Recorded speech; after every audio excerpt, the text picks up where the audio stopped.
আমাদের প্রেমের কথা চ্যানেলটির সকল প্রকারের পাঠ গল্প দেখতে আমাদের চ্যানেলটি সাবস্ক্রাইব করে পাশে থাকা বেল আইকনে ক্লিক করুন। ঠাস ঠাস ঠাস করে বাবা আমাকে লাঠি দিয়ে মারছেন। বাবা, আমাকে তুমি কেন মারছো? আমি আমি কি করেছি? কেন, তুই কি জানিস না তুই কি করেছিস? আমি কি করেছি? আমাকে না বললে আমি জানবো কি করে? এত কিছু করার পরেও কেমন ভাব করেছে, যেন কিছুই জানে না। বাবা, আমি সত্যি বলছি, আমি কিচ্ছু জানি না। দয়া করে আমাকে আর মেরো না, আমার খুব কষ্ট হচ্ছে। তুই যা করেছিস তার কাছে এই কষ্ট কিছুই না। বাবা, বিশ্বাস করো, আমি কিছুই করিনি। বিশ্বাস আর তোকে কখনোই না। ভাইয়া, তুই তো আমাকে বিশ্বাস কর, আমি সত্যিই কিছু করিনি। একটা মেয়ের জীবন নষ্ট করে আবার বলছিস কিছু করিনি? কোন মেয়ের জীবন? মেয়েটার জীবন নষ্ট করে এখন এমন ভাব করছিস যাতে কিছু জানিস না। ভাই, আমি সত্যি বলছি, আমি কিচ্ছু জানি না। চুপ, তোর ওই মুখ দিয়ে আর একটা কথাও বলবি না, নাহলে তোর ওই মুখ আমি ভেঙে ফেলবো। বাবা আমার মুখে দুই পাশে হাত দিয়ে চাপ দিল। বাবা, লাগছে। ব্যথার কারণে মুখ দিয়ে কথাও বের হচ্ছে না। লাগুক, আরো বেশি করে লাগুক। বাবা আরো জোরে চাপ দিল। বাবা, আমি তোমার পায়ে পড়ি বাবা, দয়া করে আমাকে ছেড়ে দাও, আমি অনেক ব্যথা পাচ্ছি। আমার মন সম্মান জ্বলে ডুবানোর আগে মরেছিল না, এখন ব্যথা পাচ্ছি করছিস কেন? বাবা, প্লিজ প্লিজ আমাকে আর কষ্ট দিও না, সত্যি আমি অনেক ব্যথা পাচ্ছি। কষ্টের কি দেখলি? এটা তো মাত্র শুরু। আমার মান সম্মান আর ওই মেয়েটার জীবন নষ্ট করার আগে যখন তোর কষ্ট হয়নি, তাহলে এখনো কোনো কষ্ট হবে না। কথাটা শেষ করে বাবা আর ভাইয়া আমাকে আরো বেশি করে লাঠি দিয়ে মারতে লাগলো। আমার চিৎকার শুনে মা ঘর থেকে বেরিয়ে আসলো। মা, তুমি বাবাকে একটু বলো না যাতে আমাকে আর না মারে। বাবার মার আমি আর সহ্য করতে পারছি না। আমার মুখ দিয়ে রক্ত বেরোতে শুরু করে দিয়েছে। সাগর, তুই এটা কি করে করতে পারলি? তুই আমাদের নিজেদের সন্তান না হওয়া সত্ত্বেও তোকে আদর দিয়ে বড় করেছি, তবুও তুই এমন একটা কাজ কি করে করতে পারলি? নিজের সন্তানকে যতটা না আদর দিয়েছি, তার চেয়ে তোকে বেশি আদর দিয়েছি, যার ফল আজকে আমাদের পেতে হচ্ছে। আমি তোমাদের নিজেদের সন্তান না? আমি অবাক হয়ে মার দিকে তাকিয়ে রইলাম। না, তুই আমাদের সন্তান না। যদি তুই আমাদের সন্তান হতি তাহলে কি কোনোদিন এমন জঘন্য কাজ করতে পারতি? তাহলে আমার মা বাবাকে, আর তারা কোথায়? আমরা জানি নাকি তোর বাবা মা কোথায়? তোকে তো তোর বাবা রাস্তা থেকে কুড়িয়ে বাড়িতে নিয়ে এসেছিল। তাহলে ছোটবেলায় তুমি যখন বলতে আমাকে কুড়িয়ে পেয়েছিলে, সে কথাটা সত্যি ছিল? সত্য না হলে কি বলতাম নাকি? বাবা আর ভাইয়া আমাকে কথাগুলো একদিক দিয়ে বলেই চলেছে, আর একদিক দিয়ে মেরেই চলেছে। তোমাকে আমি আগেই বলেছিলাম, এই ছেলেকে বাড়িতে দেখার দরকার নেই। এই ছেলে একদিন তোমার মান সম্মান ডুবিয়ে ছাড়বে। দেখলে তো, আমার কথা মিলে গেল। ওকে এই বাড়িতে এনে ভুল যখন আমি করেছি, তখন এর শাস্তি ওকে আমিই দিব। বাবা, বাবা, ভাইয়াকে আর মেরো না, ভাইয়াকে ছেড়ে দাও। দেখো না ভাইয়ের শরীর দিকে কত রক্ত বের হচ্ছে। ঘরের থেকে আমার ছোট বোন অর্থাৎ নিধি দৌড়ে আমার সামনে আসলো। একটা কথা বলে রাখি, বাবা আর ভাইয়া আমাকে বাড়ির সামনে রাস্তায় মারছে, যার কারণে অনেকেই দাঁড়িয়ে দাঁড়িয়ে আমার মার খাওয়া দেখছে। আমার বাবা অনেকটা রাগী মানুষ, তাই কেউ সাহস করে ফেরাতে আসছে না। নিধি সরে যা, ওকে আমি আজকে শেষ করে দিব। ভাইয়া, ভাইয়া, তুই তো অন্তত ভাইয়াকে আর মারিস না। দেখ না ভাইয়ার শরীর দিয়ে কত রক্ত বের হচ্ছে। নিধি বড় ভাইয়ের কাছে গেল এবং বড় ভাইয়ের হাতটা নাড়ালো আমাকে ছাড়ানোর জন্য। নিধি, ঘরে যা। না, আমি আমার ভাইয়াকে ছেড়ে কোথাও যাব না। আমি আমার ভাইয়ের সাথেই থাকবো। নিধি আমাকে জড়িয়ে ধরে কান্না করতে করতে, নিধিমা, তুমি নিধিকে এখান থেকে নিয়ে যাও। যখন শুনলাম আমি ছোট থেকে এতদিন যাদের আমার মা বাবা জেনে এসেছি তারা আসলেই আমার মা বাবা না, তখন থেকে আমি কেমন জানি মূর্তি হয়ে বসে রয়েছি। আমার দুই চোখ শুধু মায়ের দিকে তাকিয়ে রয়েছে, আর মা আমাকে মার খেতে দেখে আমার রক্তাক্ত শরীর দেখেও আমার কাছে আসছে না, আমাকে মার খাওয়ার হাত থেকে বাঁচাচ্ছে না, বাবার ভাইয়াকে থামাচ্ছে না। নিধি এখনো আমাকে জড়িয়ে ধরে আছে, আমাকে ছাড়ার কোনো নামই নেই। মা নিধিকে ধরে টানছে, তবুও নিধি আমার গলা জড়িয়ে ধরে আমার বুকের সাথে মিশে রয়েছে। নিধি আমাকে জড়িয়ে ধরে আছে দেখেও বাবার ভাই আমাকে মারা বন্ধ করেনি, তবুও আমাকে মেরে চলেছে। হঠাৎ করে নিধি আও আও করে জোরে চিৎকার করে উঠল। হয়তো আমাকে জড়িয়ে ধরেছে, তাই হাতে একটা বাবা ভাইয়ার বাড়ি লেগেছে। নিধি বাড়ি খেয়ে কান্না করা শুরু করে দিল। বাড়ি লাগার সাথে সাথে নিধি আমাকে ছেড়ে দেয়, আর মা নিধিকে নিয়ে কিছুটা দূরে চলে যায়। নিধির কান্না দেখে বাবার ভাইয়া দুজনেই নিধির কাছে চলে যায়, আর নিধির ব্যথা পাওয়া জায়গায় হাত বুলিয়ে দিতে থাকে। কিছু সময় পর বাবা নিধির চোখে জল দেখে আমার দিকে আরো রাগী দৃষ্টিতে তাকিয়ে থাকতে লাগলো। তোর জন্য আমার 7 বছরের নিষ্পাপ মেয়েটা ব্যথা পেয়েছে। তোর জন্য আমার আদরের বোনটা ব্যথা পেয়েছে, তোকে আমি ছাড়বো না। আমি তখনও মূর্তির মতো বসেছিলাম। শরীর দিয়ে আমার অবিরাম রক্ত বের হচ্ছিল, তবুও আমার কোনো হুঁশ নেই। আমার কানে শুধু একটা কথাই বাজছে, আর তা হলো, তুই আমাদের ছেড়ে না, তোকে আমরা রাস্তা থেকে কুড়িয়ে পেয়েছি। নিধি এই বাড়ির সবার প্রাণ। একসময় আমিও এই বাড়ির প্রাণ ছিলাম, এখন কি তা আমি জানি না। আর তাদের প্রাণ যখন ব্যথা পেয়ে কান্না করছে, তাও আবার আমার কারণে, এইটা দেখে বাবার ভাইয়া রাগী দৃষ্টিতে আমার দিকে ধেয়ে আসতে লাগলো। বাবার ভাইয়াকে আমার দিকে এইভাবে রাগী দৃষ্টিতে আসতে দেখে আমার আত্মায় যেটুকু জল ছিল সেটুকুও শুকিয়ে গেল, কারণ তারা দুজনে এই মুহূর্তে সব থেকে বেশি রেগে আছে। এমনিতেই জীবনের সবচেয়ে বড় ধাক্কা একটু আগে খেয়েছি, তারপর এখন যে কি হবে কে জানে। দেখতে দেখতে দুজনেই আমার সামনে চলে আসলো। তোর জন্য আমার আদরের বোনটা ব্যথা পেয়েছে, আজকে আমি তোকে শেষ করে ফেলবো। ভাইয়া নিজের সর্বশক্তি দিয়ে আমার বুকে লাথি দিয়ে আমাকে মাটিতে ফেলে মারতে লাগলো। ভাইয়া, ও ভাইয়া, অনেক ব্যথা পাচ্ছে ভাইয়া, আমাকে দয়া করে আর মেরো না প্লিজ, আমাকে ছেড়ে দাও, তোমার সামনে হাত জোর করছি ভাইয়া, দয়া করে আমাকে ছেড়ে দাও। আমি রক্তাক্ত হাত দিয়ে জোর করে বললাম কথাটা। তোকে এত সহজে ছাড়া যাবে না। তোর জন্য আমার মেয়ে ব্যথা পেয়েছে।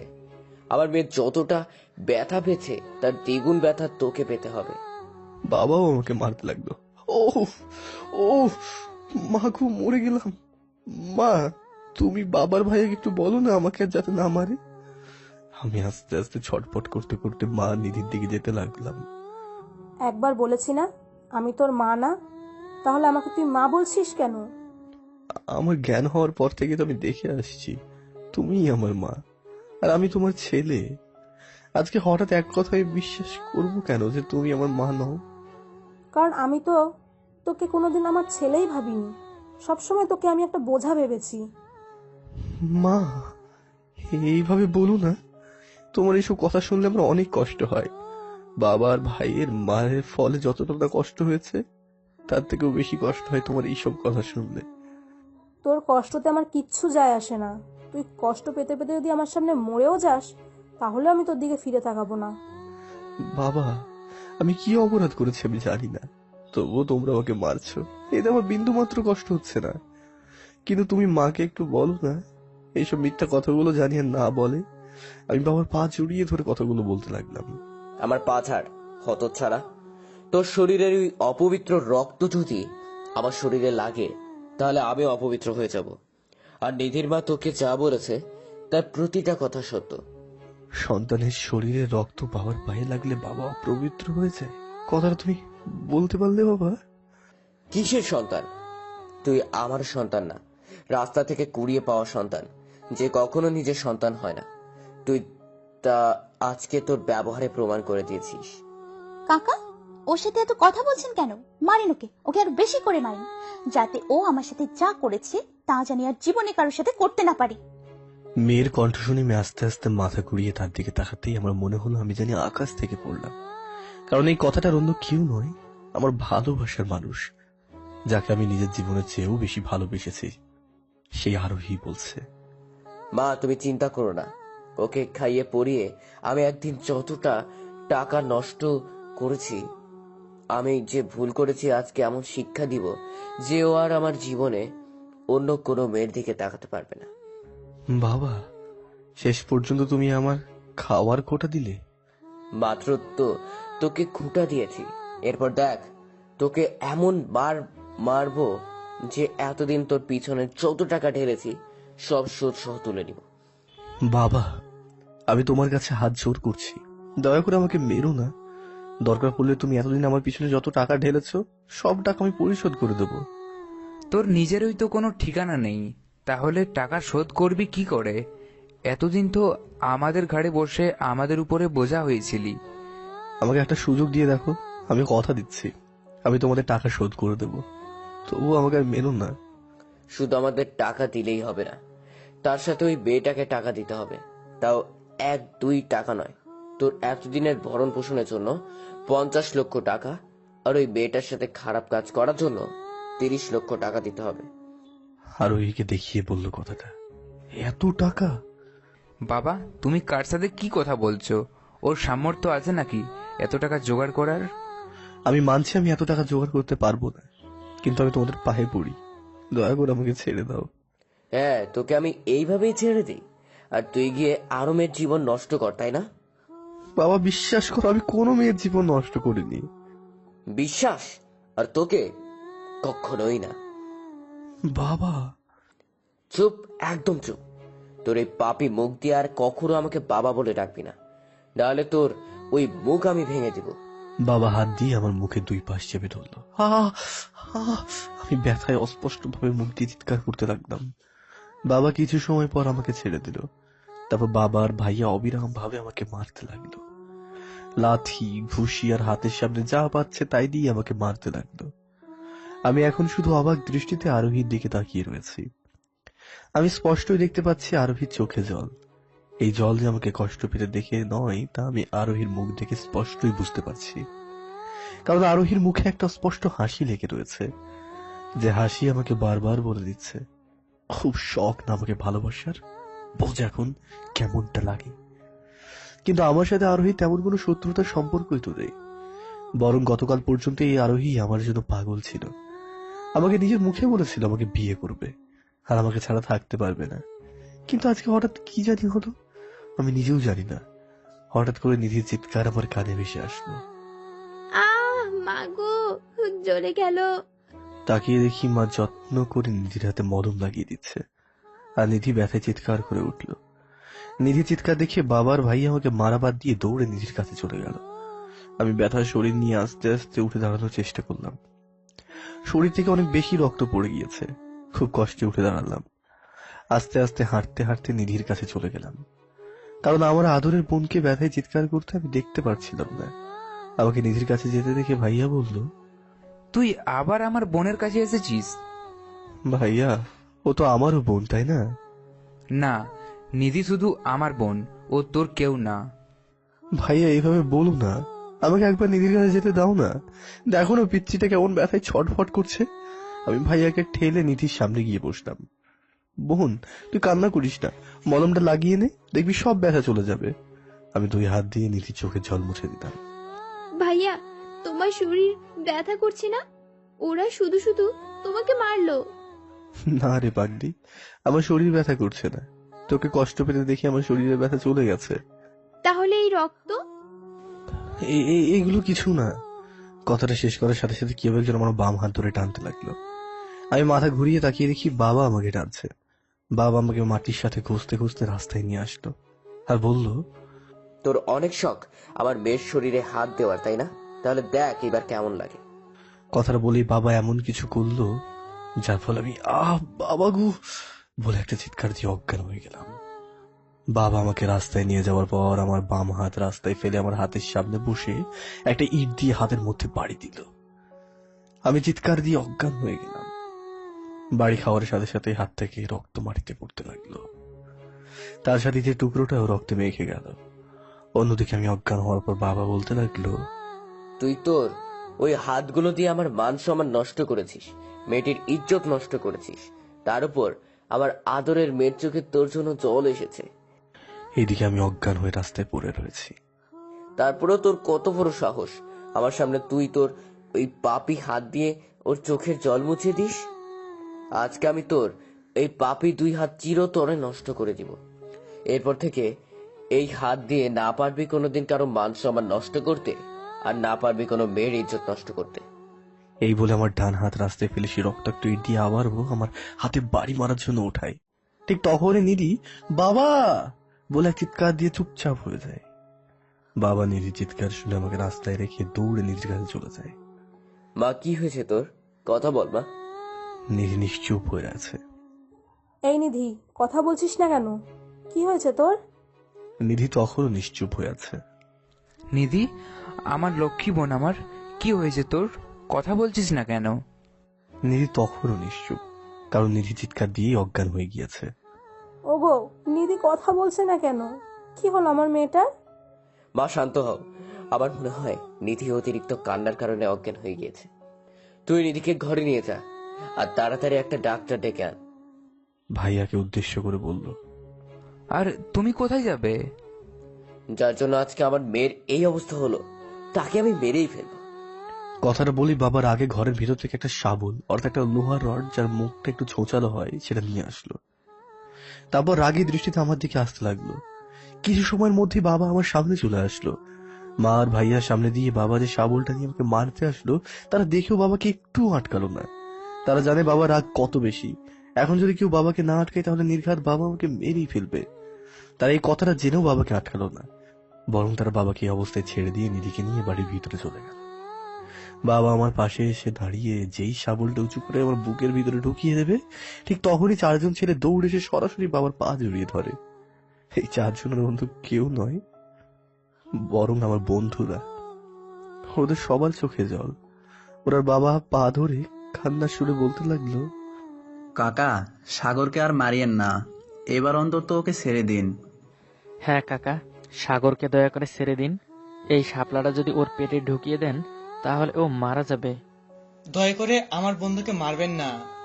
জানি না আপনি ওকে কোন অপরাধে শাস্তি দিচ্ছেন, কিন্তু এ পর্যন্ত ওকে যা শাস্তি দিয়েছেন তাই অনেক। দয়া করে ওকে আর শাস্তি দিবেন না। ঠিক আছে, তোদের কথায় আমি এইবারের মতো ওর প্রাণ ভিক্ষা দিলাম, কিন্তু এরপর যদি ও কোনোদিন আমার সামনে আসে তাহলে সেই দিনে আমি ওকে মেরে ফেলবো। ওরা সবাই নিশ্চুপ। তাই ওকে বলে দিস ও জানি আর জীবনেও আমার বাড়িতে না আসে, আর আমাকে পরিচয় জানিয়ে কোথাও ব্যবহার না করে, কারণ আজকে থেকেও আমার কাছে মৃত। আচ্ছা, বলে দিব। বাবা রাগ নিয়ন্ত্রণ করে ঘরের দিকে চলে গেল। জয়, এইবার কি করবি? কি করব মানে? আগে তুই ওকে ধর, ওকে তাড়াতাড়ি হাসপাতালে নিয়ে যেতে হবে। হ্যাঁ হ্যাঁ, তাড়াতাড়ি নিয়ে চল। ওরা ধরাধরি করে আমাকে রাস্তা থেকে উঠিয়ে পাঁচা কোলা করে একটা গাড়ির কাছে যেতে লাগলো। তখনই আরোহী আস্তে আস্তে হেঁটে ওদের সামনে গেল আর বলতে লাগলো, ওকে আর হসপিটালে ভর্তি করিয়ে লাভ নেই। এতক্ষণ যে মার খেয়েছে তাতেও যদি কোনোভাবে বেঁচেও যায় তাহলে একটা মৃত লাশ হয়ে বেঁচে থাকবে। আরোহী, তুই এই কথাটা বলতে পারলে? আরোহী, তুমি না সাগরকে ভালোবাসতে? ভালোবাসার মানুষের সম্পর্কে এসব কথা বলতে তোমার মুখে একটু বাদলো না? কিসের ভালোবাসা? ওর মতো এতিম ছোট লোককেই আরোহী ভালোবাসবে? তোরা ভাবলি কি করে? ওকে দেখলেই আমার বমি চলে আসে, আর তোরা বলছিস আমি ওকে ভালোবাসবো? চুপ, একদম চুপ, অনেক হয়েছে। আমি তোর কথার ভাব দেখে বুঝতে পেরেছি তোর জন্য আজকে আমাদের বন্ধুর এই অবস্থা। এরপর যদি আমাদের বন্ধুর সম্পর্কে আর একটা কথাও বাজে কথা বলিস তাহলে আমি তোর জিহ্বা টান দিয়ে ছিঁড়ে ফেলবো। জয়, আমার সাথে লাগতে আসিস না। আমার সাথে লাগতে আসার ফলে তোর বন্ধুর কি অবস্থা করেছি তা তো নিজের চোখেই দেখতে পেলি। এরপরেও যদি আমার সাথে লাগতে আসিস তাহলে তোরও ঠিক একই অবস্থা করব। দেখ আরোহী, এমনিতে আমার বন্ধুকে মার খাইয়েছিস, তাই আমার মাথা গরম আছে। আমার মাথা এর চেয়ে বেশি গরম করিস না, তাহলে তোকে এখানে মেরে রেখে দেব। তাই ভালোই ভালোই বলছি, এখান থেকে চলে যা। কে কাকে মারে তার সময়ই বলে দেবে। আরোহী মুখ ভেঙে চলে গেল। তারপর জয়, সিয়াম, রাজু আর রিয়া ধরাধরি করে আমাকে হাসপাতালে নিয়ে গেল। ডাক্তার দেখা মাত্রই আমাকে আইসিইউ রুমে নিয়ে যেতে লাগলো আর ওদের চারজনকে বলল, রোগীর অবস্থা দেখে আমার ভালো মনে হচ্ছে না। রোগীর শরীর দেখে মনে হচ্ছে শরীর থেকে অনেক রক্ত বের হয়ে গিয়েছে, তাই তাড়াতাড়ি রক্তের ব্যবস্থা করুন। আর কি ডাক্তার? আর অপারেশন করার জন্য টাকা তৈরি রাখেন, কারণ রোগীর অপারেশন করার প্রয়োজন হতে পারে। অপারেশন করতে কত টাকার মতো লাগবে? এই ধরুন 3 থেকে 4 লক্ষ টাকা। এত টাকা? হ্যাঁ, আমি এখন রোগীর কাছেই যাই। আপনারা তাড়াতাড়ি রক্তের ব্যবস্থা করুন, তার সাথে টাকারও। আচ্ছা। ডাক্তার চলে গেল। টাকার পরিমাণ শুনে ওরা চারজনেই মাথায় হাত, কারণ এই মুহূর্তে রক্তে জোগাড় করতে পারলেও ওরা এতগুলো টাকার জোগাড় কিভাবে করবে।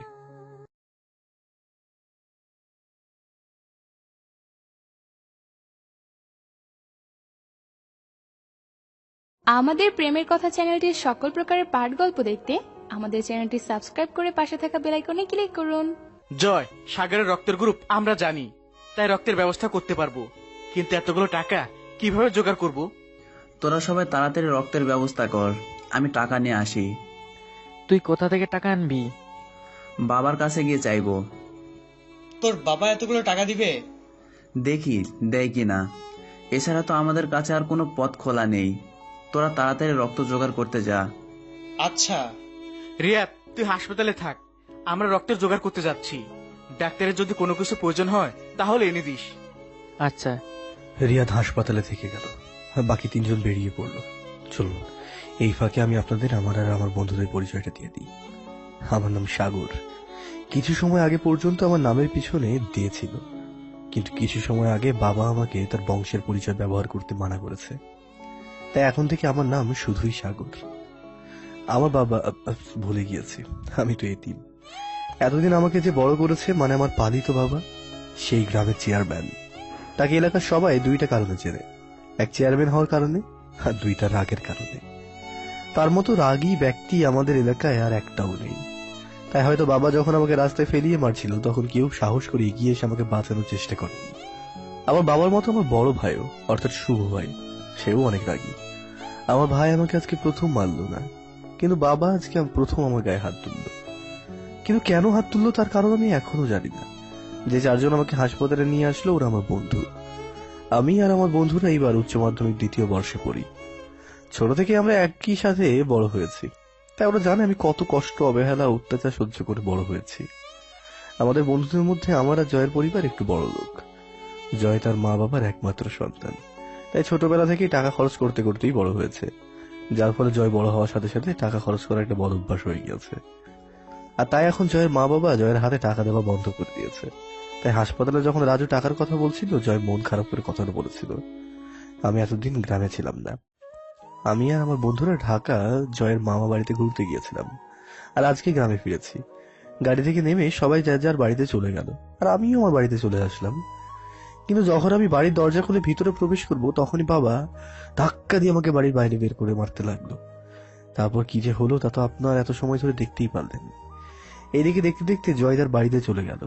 ভাগ্যক্রমে জয়ের বাবা আজকে অফিসে যায়নি, তাই জয় বাড়িতে গিয়ে তার মা বাবাকে ড্রয়িং রুমে পেয়ে গেল। বাবা, কি হয়েছে? জয়ের বাবা নিচের দিকে তাকিয়ে বই পড়ছে। আমার কিছু টাকা লাগবে। জানি তো আপনার টাকা লাগলে তো বাবার কথা মনে পড়ে, তা না হলে তো আপনার বাবার সাথে কথা বলার প্রয়োজনই পড়ে না। কত টাকা লাগবে? 4 লক্ষ টাকা। কি, এতগুলো টাকা? হ্যাঁ। এতগুলো টাকা দিয়ে তুই কি করবি?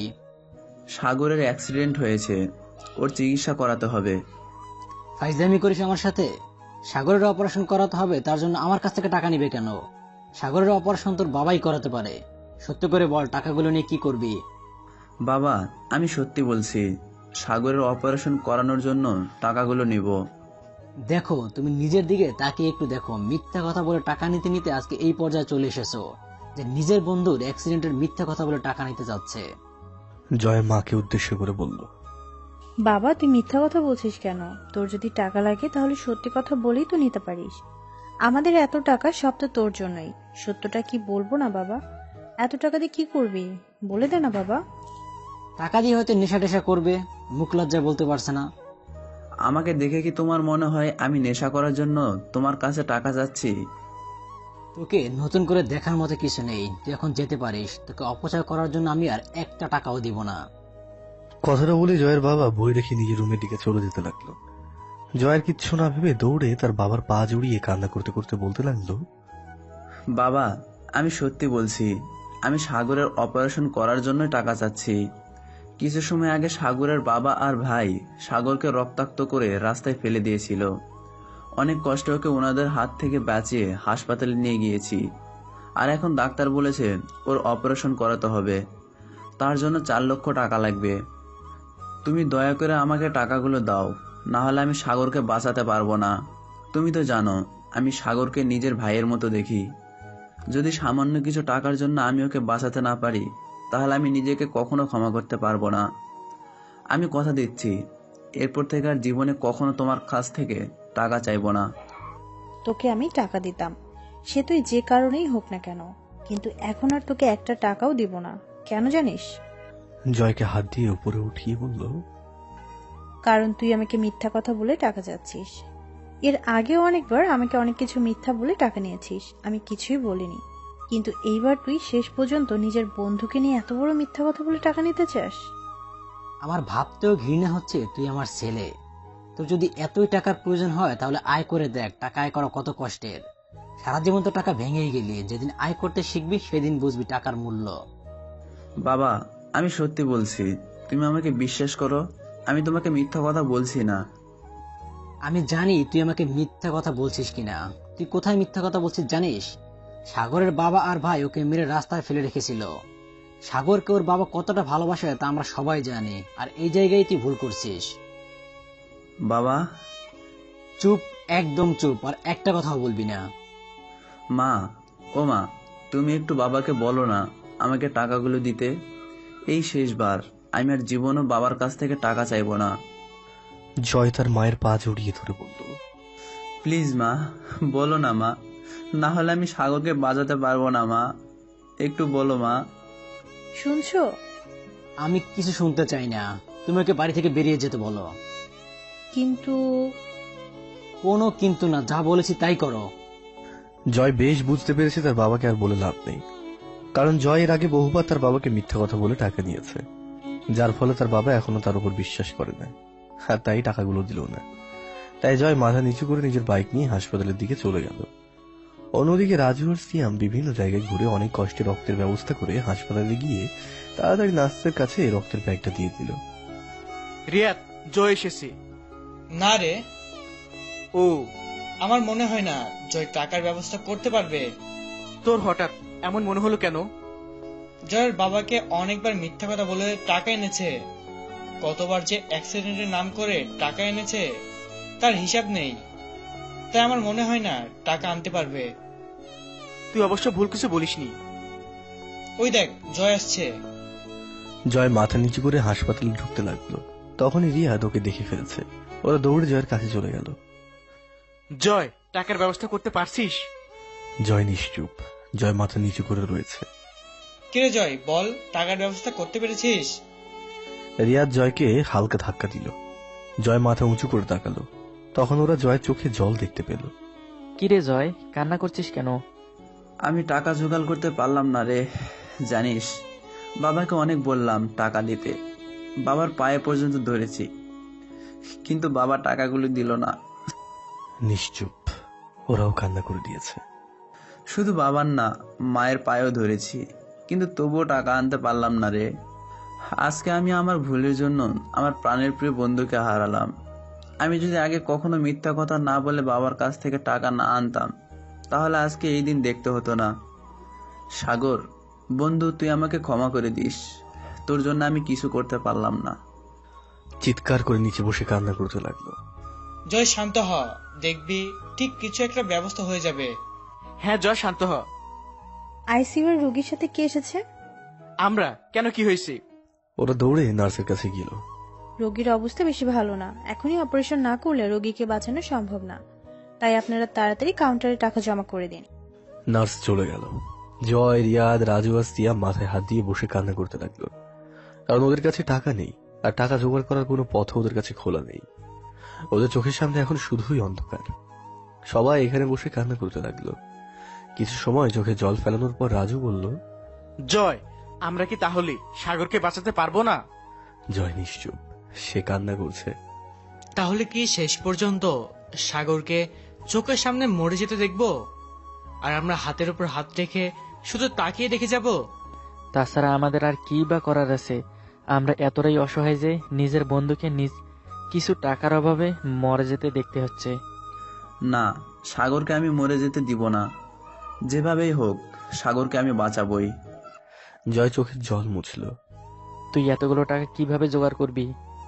সেই চিন্তা তুই করিস না, তুই শুধু ডাক্তারকে গিয়ে বল অপারেশন শুরু করতে, আমি টাকা নিয়ে আসছি।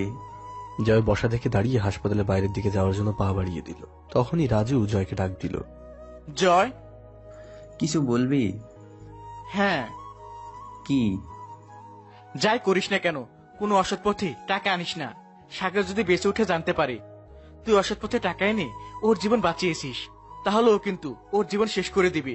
তুই তো জানিস ও কেমন। জানি রে, তুই চিন্তা করিস না, আমি অসৎ পথে টাকা আনবো না। আমি এখন চলি রে। আচ্ছা, তাড়াতাড়ি ফিরে আসিস। জয়ের কথা না বলে তাড়াতাড়ি বাইরে চলে গেল। বাইরে গিয়ে চোখ মুছে বাইক চালু করে এলাকায় এইদিকে ওইদিকে বাইক চালিয়ে ঘুরতে লাগলো। জয় বাইক চালিয়ে ঘুরছে বললে ভুল হবে, কারণ জয় বাইক চালিয়ে রাস্তায় এদিক ওইদিকে একজনকে খুঁজছে। জয় বাইক নিয়ে চায়ের দোকানের কাছে আসতেই সেই মানুষটিকে দেখতে পেল, তাই জয় তাড়াতাড়ি বাইক থামিয়ে তার কাছে চলে গেল। ভাই, জয় লোকটিকে উদ্দেশ্য করে বলল। লোকটি জয়ের থেকে বয়সে অনেকটাই বড়। আরে জয়, আজকে এই সময় এদিকে কি মনে করে? ভাই, আপনি না বলেছিলেন আমার বাইকের মতো একটা বাইক কিনবেন? হ্যাঁ। বাইক কি কিনে ফেলেছেন? তোমার বাইকের মতো বাইকের দাম প্রায় 30 লক্ষ টাকা। আমার কাছে তো এখন এতগুলো টাকা নেই, তাই ভাবছি আর কিছুদিন পর কিনবো। আমি আমার বাইকটা বিক্রি করে ফেলবো, আপনি কি কিনবেন? কত দাম? 4 লক্ষ টাকা। জয়, তুমি কি আমার সাথে ফাজলামি করছো? 30 লক্ষ টাকার বাইক মাত্র 4 লক্ষ টাকায় কেউ বিক্রি করে? কেউ না করলেও আমি করব।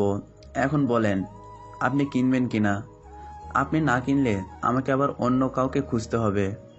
কিনবো, কিন্তু হঠাৎ এত দামের বাইক এত কম দামে বিক্রি করে দিচ্ছ কেন? আমার এখনই 4 লক্ষ টাকার প্রয়োজন। বাবার কাছে চেয়েছি, কিন্তু বাবা দেয়নি, তাই সিদ্ধান্ত নিয়েছি বাইক বিক্রি করে দিব। কিছু মনে না করলে বলবে এতগুলো টাকা তোমার এই মুহূর্তে কেন প্রয়োজন? সাগরের অপারেশন করাতে হবে, তাই টাকাগুলোর প্রয়োজন। সাগরে যদি অপারেশন না করাতে পারি তাহলে টাকার অভাবে সাগর মারা যাবে, আর আমি চাই না আমি থাকতে আমার বন্ধু টাকার অভাবে মারা যাক। আচ্ছা, কিন্তু আমার টাকাগুলো তো বাড়িতে। তাহলে চলুন আপনার বাড়িতে যাই, সেখান থেকে টাকা নিয়ে যত দ্রুত সম্ভব আমাকে হাসপাতালে যেতে হবে। ঠিক আছে, চলো। ছেলেটাকে নিয়ে জয় তার বাড়িতে চলে গেল। আপনি ভিতরে থেকে টাকা নিয়ে আসুন, আমি এখানে আপনার জন্য অপেক্ষা করছি। আচ্ছা। ছেলেটি বাড়ির ভিতরে চলে যাওয়ার পর জয় শেষবারের মতো নিজের বাইকটাতে ভালো মতো দেখতে লাগলো। এই বাইকটা জয় তার বাবার সাথে গিয়ে কিনেছিল। বাইক কেনার পর জয় বাইকের যতটা যত্ন নিয়েছে এতটা যত্ন জয় কখনো নিজের জন্য নেয়নি। জয় যেখানে যেতেও সবসময় এই বাইকটি সাথে করে নিয়ে যেত। একজন বাবা তার সন্তানকে যেভাবে আদর করত, জয়ও ঠিক তেমনই তার বাইককে আদর করত। কিন্তু আজকে সৌরভের জন্য জয়কে তার প্রিয় বাইকটি বিক্রি করে দিতে হচ্ছে। জয় বাইকটাকে নিজের পুরনো স্মৃতি মনে করতে করতে চোখের কোণে জল চলে এসেছে। কিছু সময়ের মধ্যে ছেলেটি টাকা নিয়ে বাড়ির বাইরে চলে আসলো। জয়। হ্যাঁ বলুন। জয় দ্রুত হাত দিয়ে চোখের জল মোছে, যাতে ছেলেটি জয়ের চোখে জল না দেখে। তবুও ছেলেটি জয়ের চোখের জল দেখে ফেলেছে। এই নাও 4 লক্ষ টাকা। ধন্যবাদ, আপনি আমার অনেক উপকার করলেন। উপকার আমি কোথায় করলাম? উপকার তো তুমি তোমার বন্ধুকে করতেছ। আচ্ছা, আমি এখন আসি, আর এই নিন বাইকের চাবি। চাবিটা তুমি তোমার কাছেই রেখে দাও। কেন? কারণ তোমার বাইক কিনবো না। তাহলে এতগুলো টাকা আমাকে দিলেন কেন? সাগরের চিকিৎসার জন্য। কিন্তু? কোনো কিন্তু নয়, আমি জানি তুমি তোমার বাইকটা কত ভালোবাসো। এত ভালোবাসার পরেও যদি তুমি শুধুমাত্র তোমার বন্ধুর জন্য নিজের প্রিয় বাইকটা বিক্রি করে দিতে চাও, তাহলে আমি সামান্য টাকাগুলো দিতে পারবো না কেন? তবু। আরে মিয়া, তুমি তো অনেক বেশি কথা বলো। আমি কি তোমার টাকাগুলো এমনি এমনি দিচ্ছি নাকি? আমি তো তোমাকে ধার দিচ্ছি, পরে নয় আমাকে ফেরত দিয়ে দিও। ধন্যবাদ ভাই, আপনার উপকার আমি জীবনে ভুলবো না। হয়েছে হয়েছে, এখন তাড়াতাড়ি হাসপাতালে যাও আর সাগরের চিকিৎসা করো। আচ্ছা। জয় তাড়াতাড়ি বাইকে উঠে হাসপাতালে এসে টাকা জমা দিয়ে দেয় আর চিকিৎসা শুরু হয়ে যায়। অন্যদিকে জয়দের বাড়িতে জয় বের হওয়ার পর জয়ের মা জয়ের বাবাকে বলে, শুনছো কি? আমার মনে হয় জয় সত্যি কথাই বলছিল। তোমার এমন মনে হওয়ার কারণ? আমি জানি জয় মিথ্যা কথা বলে অনেক টাকা নিয়েছে, কিন্তু এইবার জয়ের কান্নায় কেমন যেন একটা কষ্ট ছিল। তাছাড়া তুমি হয়তো খেয়াল করনি, জয়ের শার্টে রক্ত লেগেছিল। রক্ত তো নিজের ইচ্ছাতেও লাগাতে পারে। তাছাড়া তুমি জানো সাগরের বাবা সাগরকে কতটা ভালোবাসে, আর উনি কিনে সাগরকে মারবে? সাগরের বাবা নিজের সন্তানের চেয়ে নিজের সম্মানকে বেশি ভালোবাসে। আর কিছুদিন ধরেই এলাকায় সাগরকে নিয়ে যে কথাগুলো শোনা যাচ্ছে তার ফলে ওনার সম্মানে আঘাত লেগেছে, আর তার ফলেই হয়তো আজকে উনি সাগরকে মেরেছে। আমি তো এই কথাটা ভেবে দেখি নাই। তার মানে কি জয় সত্যি কথা বলেছিল? জয়ের বাবার এক মুহূর্ত দাঁড়িয়ে না থেকে তাড়াতাড়ি বাড়ির বাইরের দিকে যেতে লাগলো। কোথায় যাচ্ছ? হাসপাতালে। কেন? জয় যদি সত্যি কথা বলে তাহলে সাগরের অপারেশন করাতে টাকা লাগবে, আর আমি চাই না সাগর টাকার অভাবে চিকিৎসা না পেয়ে মারা যাক। আমিও তোমার সাথে যাব।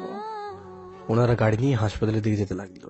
এদিকে হাসপাতালে জয়ের টাকা জমা হওয়ার পরই সবাই আইসিইউ রুমের সামনে বসে রইল, সবার চোখেই জল।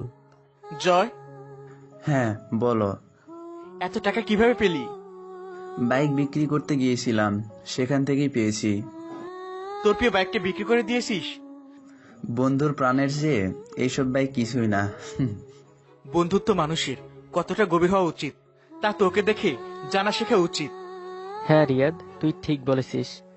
সিয়াম আর রাজু দৌড়ে গিয়ে জয় আর রিয়াদকে জড়িয়ে ধরল। কিছু সময় পর জয় অনুভব করলো তার মাথার চুলে কেউ হাত বুলিয়ে দিচ্ছে। জয় ওদের ছেড়ে মাথা উঁচু করে সামনে তাকিয়ে অবাক হয়ে যায়, কারণ তার মাথায় তার বাবা হাত বুলিয়ে দিচ্ছে। শুধু তাই নয়, তার চোখের কোণে জল, আর তার পাশে জয়ের মা শাড়ির আঁচল দিয়ে নিজের চোখের জল মুছছে। বাবা, তুমি কান্না করছো কেন? জয়, আমাকে তুই ক্ষমা করে দিস। তোকে আমি বিশ্বাস করি নাই, কিন্তু তবুও তুই নিজের বন্ধুর জন্য নিজের প্রিয় বাইক বিক্রি করে দিলি। বন্ধুর জীবনের কাছে এইগুলো কিছু না। আর হ্যাঁ, তুমি আমার কাছে ক্ষমা চাইও না। বাবা হয়ে যদি ছেলের কাছে ক্ষমা চাও তাহলে নিজেকে অপরাধী অপরাধী মনে হয়। ঠিক আছে, তোর কাছে আর ক্ষমা চাইবো না। আর হ্যাঁ, তুই চিন্তা করিস না, কালকে আমি তোকে নতুন বাইক কিনে দিব। আমাকে বাইক কিনে দিতে হবে না। কেন? কারণ আমি বাইক বিক্রি করি নাই। তাহলে টাকা পেলি কোথায়? বাইক যার কাছে বিক্রি করতে গিয়েছিলাম সে সবটা শুনে ধার দিয়েছে। ও, তাহলে কালকে আমার কাছ থেকে টাকা নিয়ে ধার শোধ করে দিস। আচ্ছা বাবা, তোমার কাছে আরেকটা অনুরোধ আছে। কি? সাগর সুস্থ হলে আমি ওকে আমাদের বাড়িতে নিয়ে যাব আর আমাদের সাথে রাখবো, কারণ ওর বাবা ওকে ওদের বাড়ি থেকে একেবারে বের করে দিয়েছে। আচ্ছা, রাখবো। তোরা দুইজনে তারপর ভাইয়ের মতো থাকবি। হ্যাঁ, আর ওকে কিন্তু একটা বাইক কিনে দিতে হবে। আচ্ছা। সে না হয় হলো, কিন্তু সাগরের অবস্থা এখন কেমন? ওর অপারেশন চলছে। আচ্ছা। রাজু, তোকে একটা কাজ করতে হবে। কি কাজ? সাগরের সাথে ওর বাবা হঠাৎ এমন ব্যবস্থা কেন করলো তা জেনে আমাকে জানা। আচ্ছা। যদি কোনোভাবে এর সাথে আরোহীর সম্পর্ক থাকে তাহলে ওকে ছাড়বো না। তুই চিন্তা করিস না, আমি খবর নিয়ে তোকে জানাবো।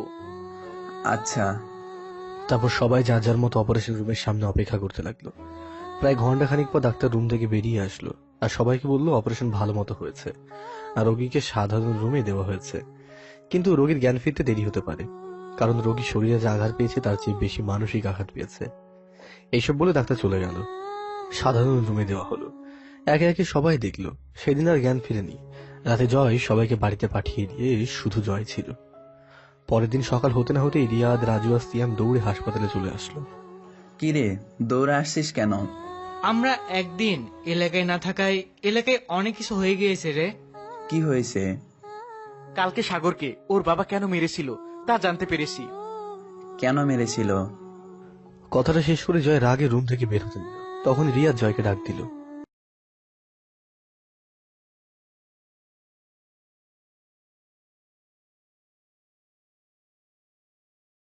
কাকা সাগরকে একটা ভিডিওর জন্য মেরেছে।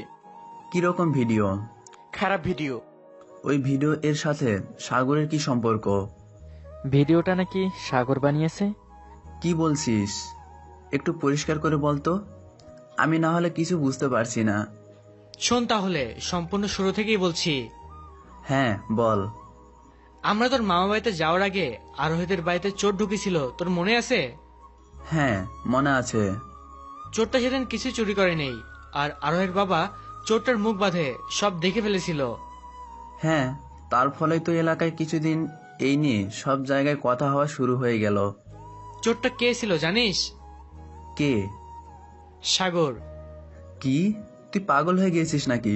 সাগর চোর হবে কেন? আমরা তোর মামা বাড়িতে যাওয়ার পরের দিন আরোহী আর আরোহের বাবা মা এলাকার কিছু মানুষকে নিয়ে সাগরের বাড়িতে যায়। কেন? সাগর নামে বিচার দিতে। কি বিচার? সেদিন রাতে নাকি সাগর আরোহীর ঘরে গিয়ে লুকিয়েছিল, আর আরোহী যখন রাতে স্নান করে নিজের রুমে আসছিল তখন নাকি সাগর সেসব ভিডিও করে নিয়েছে। আর এখন কি? এখন নাকি সাগর আরোহীকে ব্ল্যাকমেল করছে ওর সাথে শারীরিক সম্পর্ক করতে।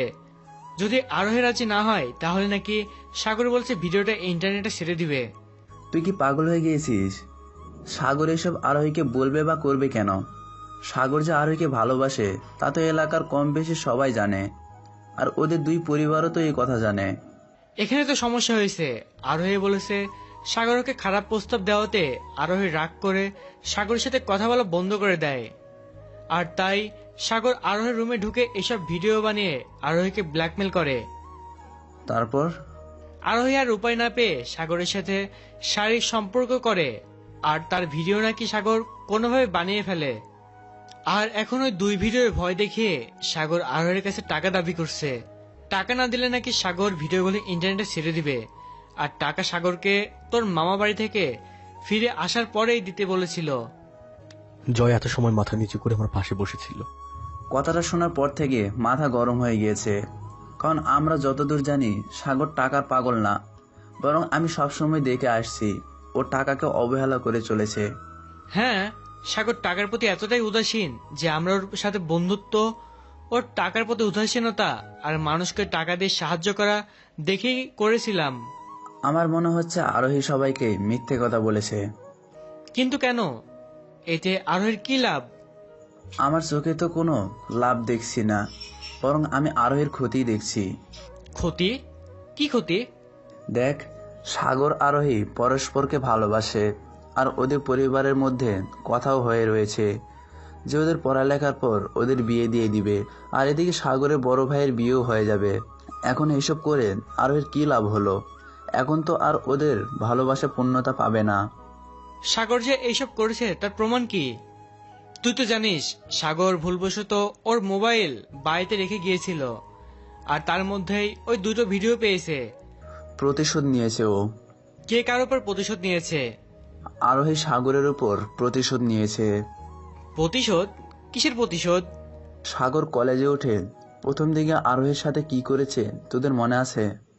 হ্যাঁ। তারই প্রতিশোধ আরোহী সাগরের উপর নিয়েছে। প্রায় 1 বছর পরে কিসের প্রতিশোধ? তাছাড়া এখন তো ওরা পরস্পরে ভালোবাসে। আমি এত শত বুঝি না। ও আমার বন্ধুকে মার খাইয়েছে, আমার বন্ধুকে বাড়ি ছাড়া করেছে, এলাকার মানুষের চোখে ছোট করেছে। ওকে আমি ছাড়বো না। জয় এত সময় মাথা নিচু করে আমার পাশে বসেছিল। এখন রাগের মাথায় উঠে দরজার দিকে যেতে লাগলো। জয়, কোথায় যাচ্ছিস? রাজু জয়ের সামনে গেল। কাজে। কোথায়? ওই শয়তানির বাড়িতে। কার কথা বলছিস? আরোহীর। ওর বাড়িতে যাচ্ছিস কেন? আমার বন্ধুর নামে মিথ্যা অপবাদ দেওয়ার জন্য ওকে শাস্তি দিতে। কথাটা শেষ করে জয় রাগে রুম থেকে বের হতে দিল। তখন রিয়া জয়কে ডাক দিল। জয়, কি হয়েছে? সাগরের মনে হয় জ্ঞান ফিরে এসেছে, এদিকে আয়। কোথায় কোথায়? জয় দৌড়ে আমার কাছে চলে আসলো। আমার জ্ঞান রাজু, রিয়াদ আর সিয়াম যখন রুমে এসেছে তখনই ফিরেছে। বেশি মার খাওয়ার কারণে শরীরে তেমন শক্তি পাচ্ছিলাম না, তাই শরীর নাড়াচাড়া করতে পারছিলাম না। আর ওরাও আমার দিকে তাকিয়ে আর তাই খেয়াল করিনি। কিন্তু এখন যখন শুনলাম জয় আরোহীকে মারতে যাচ্ছে, তখন কষ্ট হওয়া সত্ত্বেও কোনো মতে হাতটা নাড়িয়ে জয়কে আমার কাছে ডাকতে লাগলো। সাগর, সাগর বন্ধু, তুই এখন কেমন আছিস? তোর শরীর কেমন লাগছে? আমি কোনো কথা না বলে আস্তে আস্তে মুখ থেকে অক্সিজেন মাস্কটা খুলতে লাগলাম। এ কি, তুই মাস্ক খুলছিস কেন? তুই মাস্ক খুলিস না। জয় আমার মাস্কের থেকে আমার হাতটা সরিয়ে দিল। আমি মাস্কের ভিতর থেকে আস্তে আস্তে কিছু বলতে লাগলাম। তুই এখন কিছু বলিস না, যা বলার পরে বলিস। আমি তোর সব কথা শুনবো রাজু। হ্যাঁ বল। তাড়াতাড়ি ডাক্তারকে ডেকে আন। আচ্ছা। আমি হাত দিয়ে রাজুকে এখানে দাঁড়িয়ে থাকতে বললাম। রাজু যাস না, তোকে মনে হয় সাগর কিছু বলবো। তোরা আর ওইকে কিছু বলিস না, ওকে ওর মতো থাকতে দে না। আচ্ছা আচ্ছা, আমরা কেউ ওকে কিছু বলবো না, তুই তাও চুপ কর, কথা বলিস না। সত্যি তো? হ্যাঁ সত্যি, আমরা আরোহীকে কিছু বলবো না, তুই শুধু ভালো হয়ে যা। হঠাৎ করেই আমার শরীর খারাপ হতে লাগলো। আমি শোয়া অবস্থায় ছটফট করতে লাগলাম। আমার বারবার মনে হচ্ছিল আমার শ্বাস নিতে কষ্ট হচ্ছে। জয়, রিয়াদ, রাজু আর সিয়াম আমার এই অবস্থা দেখে ভয় পেয়ে যায়। জয়, এই জয়, সাগর এমন করছে কেন? জানি না রে। তাহলে দাঁড়িয়ে রয়েছিস কেন? তাড়াতাড়ি গিয়ে ডাক্তার ডাক। হ্যাঁ, যাচ্ছি। সিয়াম ডাক্তার ডাক্তার বলে চিৎকার করতে করতে রুম থেকে বেরিয়ে গেল। আর এইদিকে আমার অবস্থা আরো খারাপ হতে লাগলো। ওরা আমার এই অবস্থা দেখে আরো বেশি ভয় পেতে লাগলো। কিছু সময়ের মধ্যেই সিয়াম ডাক্তার নিয়ে আসলো। ডাক্তার সবাইকে রুম থেকে বের করে আমাকে দেখতে লাগলো। ওরা বাইরে চিন্তায় এই দিক থেকে ওই দিকে হাঁটতে লাগলো। কিছু সময় পর ডাক্তার রুম থেকে বেরিয়ে আসলো। ডাক্তার, সাগর ভালো আছে তো? হ্যাঁ, এখন ভালো আছে। সাগরের কি হয়েছে? মানসিক চাপ বেশি পড়ার কারণে এমন ছটফট করছিল। ও, এরপর থেকে খেয়াল রাখেন ওনার সামনে জানি এমন কোনো কথা না বলা হয় যাতে ওনার মানসিক চাপ বেড়ে যায়, না হলে বড় কোনো ক্ষতি হতে পারে। আচ্ছা। ডাক্তার, সাগরের বাম হাতের অবস্থা কেমন? বাম হাতের হাড় অনেকটা ভেঙে গিয়েছে, তবু আমরা প্লাস্টার করে দিয়েছি। ওর হাত আগের মতো ভালো হয়ে যাবে তো? আগের মতোই হবে, কিন্তু কিছুটা ব্যথা থেকেই যাবে। আচ্ছা, আমি এখন আসি, ওনার দেখাশুনো ভালো মতো করিয়েন। ঠিক আছে। ডাক্তার চলে গেল। দেখতে দেখতে সেই দিন রাত চলে আসলো। জয়, হ্যাঁ বল। আজকে তুই বাড়িতে চলে যা।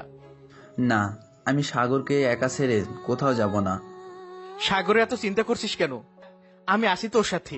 কালকে রাতে তোর ভালো মতো ঘুম হয়নি, তাই বলছি আজকে বাড়িতে গিয়ে ঘুমা। না, আমি যাব না। জয়, এইটা কিন্তু ঠিক না। সাগর যেমন তোর বন্ধু, তেমনি তো ও আমাদেরও বন্ধু। আমাদেরও ওর জন্য কিছু করতে দে। তুই সবকিছু একা করবি কেন? রিয়াদ ঠিক বলেছে, আমরা 4 জন একদিন করে সাগরের সাথে এখানে রাতে থাকবো আর আমাদের বন্ধুত্বের দায়িত্ব পালন করব। আচ্ছা, তো আজকে কে থাকবি? আজকে রাজু থাকবে, কালকে সিয়াম, আর পরশুদিন আমি। তার মানে আমি আবার 3 দিন পর থাকতে পারবো? হ্যাঁ।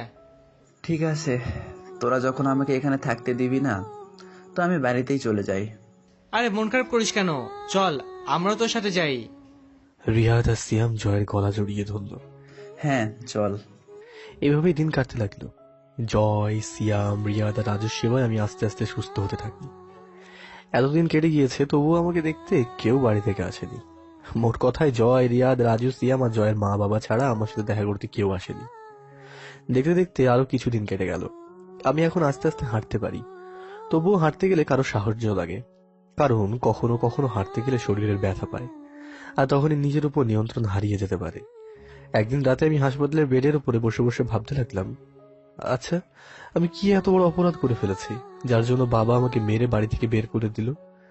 আর আমি যদি এটিমই হই, তাহলে বাবা শুধু শুধু আমার পিছনে এতগুলো টাকা নষ্ট করলো কেন? কেনই বা আমাকে এত বড় করলো? বাবা তো আমাকে সেই দিন রাস্তায় ফেলে দিতে পারতো। এতে অন্তত আমি তো বাবা বা তার পরিবারের উপরে বোঝা হয়ে থাকতাম না। সেই দিন যদি আমাকে রাস্তায় ফেলে আসতো, তাহলে অন্তত কুকুরে আমাকে খেয়ে পেট ভরাতো। আজকে আমাকে এই দিন তো দেখতে হতো না। আচ্ছা, আমি না হয় একটা ভুল করেই ফেলেছিলাম, তাই বলে কি বাবা আমাকে পশুর মতো করে বাড়ির বাইরে বের করে দিতে পারলো? বাবার কি আমার উপর একটু মায়া দেওয়া হলো না? বাড়িতে যদি কোনো কুকুর বা বিড়াল না হয়, তাহলে বছর যেতে না যেতেই তার উপর মায়া পড়ে যায়। এই মায়ের ফলে সেই কুকুর বা বিড়ালটার কষ্ট দেখলেও কষ্ট হয়। আর আমাকে তো বাবা তার ছেলের ভালোবাসা দিয়ে এত বছরে বড় করেছে, তার নিজের ছোট ছেলের পরিচয়ে বড় করেছে। তাহলে আমাকে এত মারার আগে কি বাবার একটু কষ্ট হলো না? কে জানে, হয়তো আসলেই আমি ওনাদের ঘাড়ের বোঝা হয়ে গিয়েছিলাম, তাই আমার সাথে এমন করলো। তাছাড়া বোঝা হবই না কেন? এত বড় হয়ে গিয়েছি, তবুও বাবার টাকায় চলতে হয়। একে তো রাস্তায় পেয়েছে, তারপর এখনো বেকার। এমন ছেলে পরিবার আর বাবার ঘাড়ের বোঝাই তো হবে। এতদিনে বাবা হয়তো বুঝতে পেরেছে আমি আসলেই তার ঘাড়ের বোঝা হয়ে গিয়েছি। এতদিন ছিলাম পালিত বাবার ঘাড়ের বোঝা হয়ে, আর এখন বন্ধুদের তাদের পরিবারের ঘাড়ের বোঝা হয়ে। কবে যে আমি মানুষের ঘাড়ের বোঝা হওয়া থেকে মুক্ত পাবো, কে জানে। এইসবই ভাবছিলাম আর ডান হাত দিয়ে চোখে জল মুছছিলাম। আমি এতটাই ভাবনার গভীরে হারিয়ে গিয়েছিলাম যে কখন বন্ধুরা আমার সামনে চলে এসেছে আমি নিজেও খেয়াল করতে পারিনি ব্যাপারটা। সাগর, এই সাগর। তখনই আমার শরীরে ধাক্কা দেয়। কে রে? ও তোরা কখন আসলি? আমরা আসছি, অনেকক্ষণ হয়েছে। তাহলে ডাকতে তো পারতি। দেখলাম তুই কিছু একটা ভাবছিলি, তাই ডাকলাম না। ও কি ভাবছিলি? না, কিছু না। কিছু তো একটা ভাবছিলি, সত্যি করে বল কি ভাবছিলি? ভাবছিলাম আমি আগের জন্মে কতটা পাপ করেছিলাম। তোকে কে বলেছে তুই আগের জন্মে পাপ করেছিস? পাপ না করলে কি আজকে আমার এই অবস্থা হতো? আমি সবসময় মানুষের কাঁধে একটা বোঝা হয়ে থাকি। জানি আমার মাঝে মাঝে মনে হয় আমার চেয়ে হয়তো প্রতিবন্ধী মানুষেরাও ভালো থাকে, তারা তো অন্তত আত্মসম্মানে বাঁচতে পারে। তোকে কে বলেছে তুই মানুষের ঘাড়ে বোঝা হয়ে আছিস? বলার কি আছে, আমি তো নিজের চোখেই দেখতে পাচ্ছি। এতদিন বাবার ঘাড়ে বোঝা হয়েছিলাম, আর আজকে থেমে গেলি কেন বল? আজকে তোদের ঘাড়ে। আচ্ছা, একটা কথা বলবি? কি কথা? আমাকে তোরা বাঁচালি কেন? সেদিন আমি মরেই যাচ্ছিলাম, আমাকে মরতে দিতি, অন্তত আমি কষ্টের হাত থেকে তো মুক্তি পেতাম। জানিস, এখন আমার অনেক কষ্ট হয়, বারবার নিজেকে শুধু অপরাধী মনে হয়, কারণ আমার জন্য তোদের কত টাকা নষ্ট হয়ে গেল। দেখ, আমার টাকার চেয়ে তোর জীবনের দাম বেশি। এই টিমের আবার জীবন। আশালি রে জয়, আশালি। সাগর, চুপ কর। সে না হয় করবো, কিন্তু আমার জন্য তোদের এতটা নষ্ট করা ঠিক হয়নি। এমনিতেই কত টাকা ঋণ আমার উপরে, না জানি কোনোদিন শোধ করতে পারবো কিনা। তার উপর তোরা আমাকে হাসপাতালে ভর্তি করে আমাকে পিছনে টাকা খরচ করে আরো ঋণী করে দিলি। ঠাস ঠাস করে জয় আমাকে 2টা থাপ্পড় মারলো আর বলতে লাগলো, আমি তোর কাছে টাকা চাইছি যে তুই টাকার তুলনা দিচ্ছিস? আমি এসব আমাদের বন্ধুর জন্য করেছি, আর তুই কেনা? ছি, আমার ভাবতেও কষ্ট হচ্ছে তুই আমাদের সম্পর্ক এত ভাবিস। জয় আমার দিক থেকে মুখ ঘুরিয়ে নিল। কি করব বল, পরিবারের মানুষ যখন সম্পর্ক ভেঙে দেয় তখন অন্য সব সম্পর্কের উপর থেকেও ভরসা চলে যায়। তুই চিন্তা করিস না, কাকা কাকি তোর থেকে মুখ ফিরিয়ে নিয়েছে তো কি হয়েছে? তোর সাথে আমরা আছি, আমার পরিবার আছে। আর হ্যাঁ, তুই সুস্থ হলে আমার সাথে আমাদের বাড়িতেই থাকবি। না রে, এ হয় না। কেন হয় না? আমি আর নতুন করে কারো উপরে বোঝা হতে পারবো না। চুপ, একদম চুপ। আমি বা আমার পরিবার তোকে কখনো বোঝা ভাবি নেই, আর না ভাববো।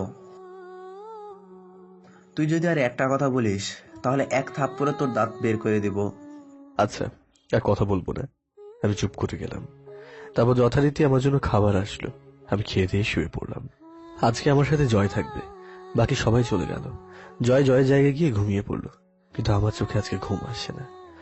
বারবার শুধু জয়ের কথাটা এই কানে বাজছে, তুই সুস্থ হলে আমার সাথে আমাদের বাড়িতেই থাকবি। কথাটা চোখ খুলে যত ভাবছি তত বেশি খারাপ লাগছে। আমার মন বারবার শুধু বলছে, না সাগর, জয়ের সাথে ওর বাড়ি যাস না।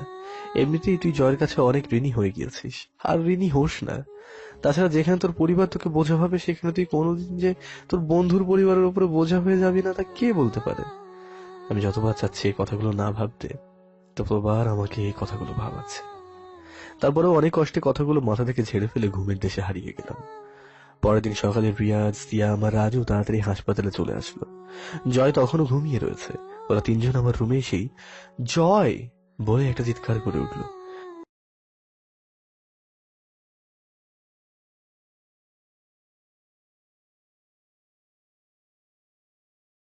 জয় ওদের চিৎকার শুনে চোখ মেলে তাকালো। কিরে, তোরা এত সকালে? কিছু হয়েছে নাকি? না। তাহলে এত তাড়াতাড়ি আজকে চলে আসলি কেন? কেন জানি ঘুম আসছিল না, বারবার সাগরের কথা মনে পড়ছিল, তাই চলে এসেছি। ও জয়, সাগর কোথায়? এই তো এখন। জয় মাথা ঘুরিয়ে আমার বেডের দিকে তাকাতেই তাকাতেই থেমে গেল, কারণ বেডে আমি নেই। কিরে বল, সাগর কোথায়? কালকে রাতে এখানেই তো ছিল, এখন আবার কোথায় চলে গেল? আমার বেডের কাছে এসে। চলে গিয়েছে মানে? সাগর এখনো ঠিক মতো হাঁটতে পারে না, আর তুই বলছিস চলে গিয়েছে? এত চিন্তার কি আছে? হয়তো বাথরুমে গিয়েছে। জয়কে ঘুমে থাকতে দেখে হয়তো আর বিরক্ত করেনি। হতে পারে। তাহলে আর কি, আমরা বসে বসে অপেক্ষা করি? সাগর বাথরুম থেকে বেরিয়ে আসলে ওর সাথে দেখা করব আর কথা বলবো। হ্যাঁ। ওরা 4জন সোফায় বসে আমার জন্য অপেক্ষা করতে লাগলো। দেখতে দেখতে অনেকটা সময় পার হয়ে গেল, তবুও আমি বাথরুম থেকে বেরিয়ে আসলাম না। তাই রাজু বিরক্ত হয়ে বলল, না, আর কত সময় এইভাবে বসে অপেক্ষা করব? সেই কখন থেকে বসে বসে অপেক্ষা করছি, কিন্তু সাগরের বাইরে আসার কোনো নামগন্ধই নেই। তাই তো, কারো তো বাথরুমে এত সময় লাগার কথা না। আচ্ছা, বাথরুমে সাগরের কিছু হয়ে যায়নি তো? হতেও পারে।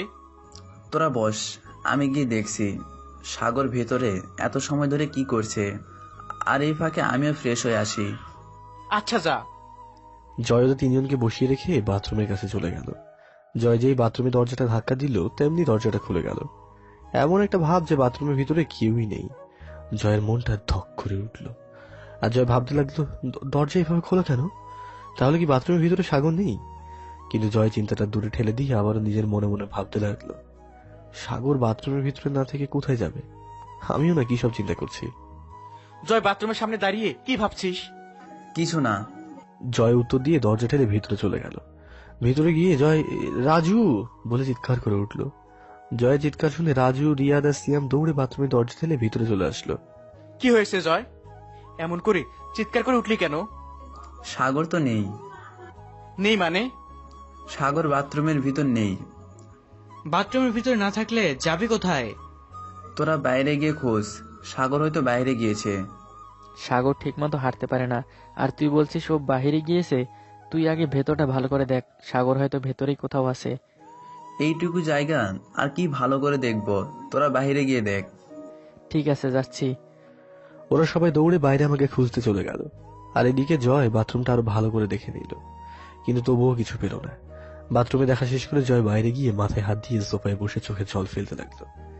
কিছু সময় পর ওরা তিনজন আবার দৌড়ে রুমে চলে আসলো। জয় ওদের দেখে দাঁড়িয়ে গেল। সাগরকে পেয়েছিস? না রে, কোথাও তো পেলাম না। জয় ধপ করে সোফায় চোখে জল ফেলতে লাগলো। আমার অসাবধানতার কারণে আজকে সাগর হারিয়ে গেল। এমনিতে ওর শরীর ভালো না, তার উপর যে ও কোথায় হারিয়ে গেল কে জানে। আমরা এখন ওকে কোথায় খুঁজবো? জয়, কান্না করিস না, দেখবি আমরা সাগরকে খুঁজে বের করব। আমরা ওকে খুঁজে বের করতে করতে ওর আবার না কিছু হয়ে যায়।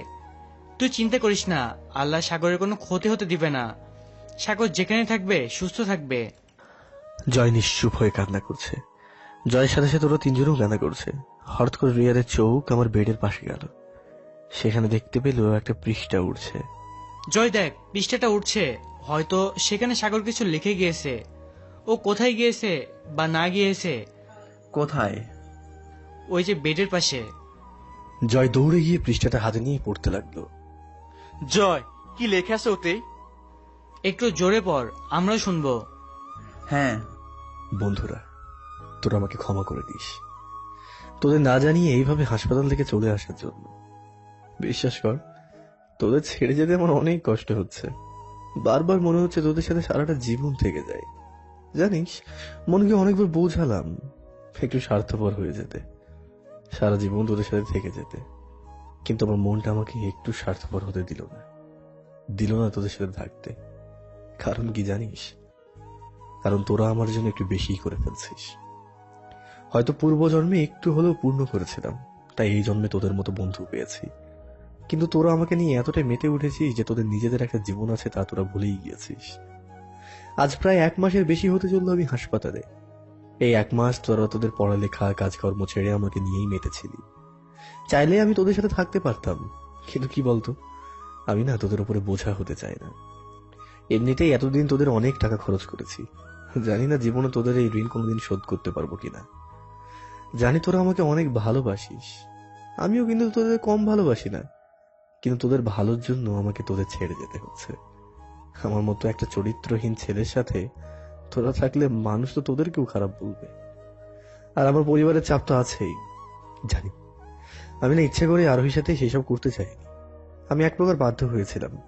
জানিস, আমি না আরোহীকে অনেক ভালোবাসতাম, ওর জন্য নিজের পরিবারকেও ছাড়তে পারতাম, কিন্তু দেখ আজকে ও আমাকে আমার পরিবার থেকে দূর করে দিল।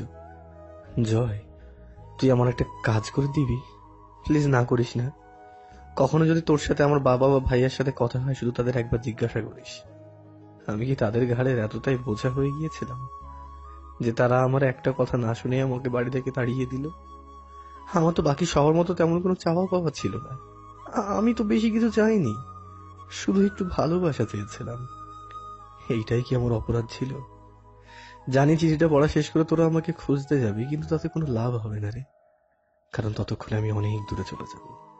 আর হ্যাঁ জয়, তুই আমাকে মাফ করে দিস রে। তোর মানি ব্যাগ থেকে আমি টাকা চুরি করে নিলাম। বিশ্বাস কর, আমি চুরি করতে চাইনি, কিন্তু কি বলতো, তোকে ডাকলে তুই আমাকে যেতে দিতি না, তাই তোকে না ডেকেই টাকাগুলো নিলাম। আর কিছু লিখতে পারছি না রে, তোদের ছেড়ে যেতে আমার খুব কষ্ট হচ্ছে, খুব কান্না পাচ্ছে। তোরা সবাই ভালো থাকিস। আর হ্যাঁ, আমার পিচ্চি বোন নিধিকে একটু দেখে রাখিস, যাতে করে কেউ বিরক্ত না করে। বড় ভাইয়ের মতো সবসময় ওর পাশে থাকিস। আমার চিন্তা করিস না, আমি যেখানে থাকবো না কেন অন্তত বেঁচে থাকবো। আমাকে বেঁচে থাকতে হবে।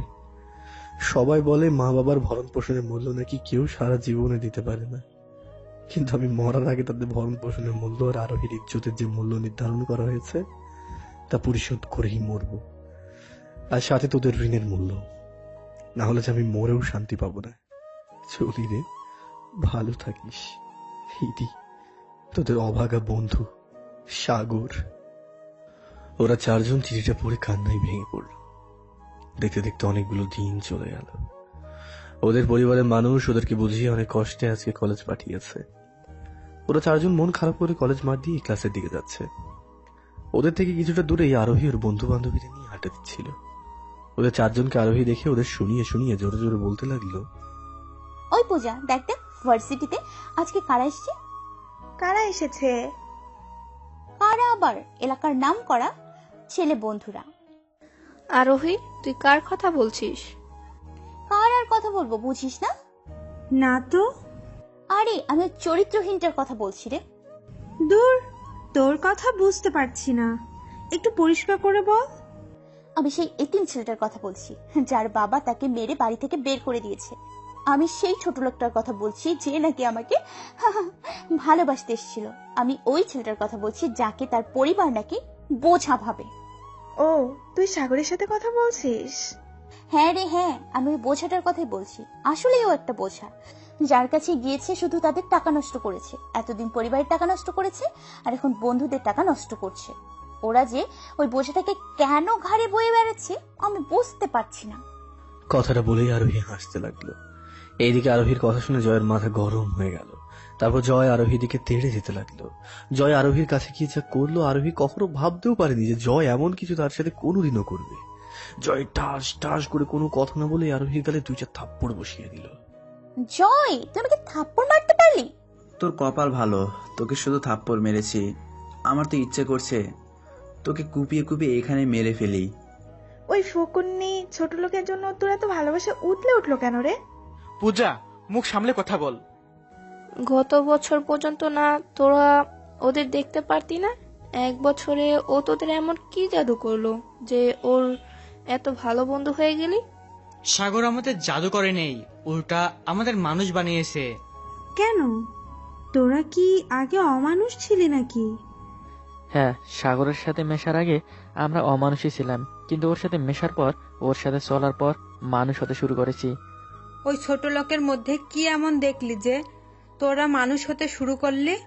তোদের এসব জানতে হলে তোদের সাগরের অতীত জানতে হবে। আমার মূল্যবান সময় নষ্ট করে কারোর অতীত জানার ইচ্ছা আমার নেই। আরোহী কথাটা বলেই উঠে যেতে লাগলো।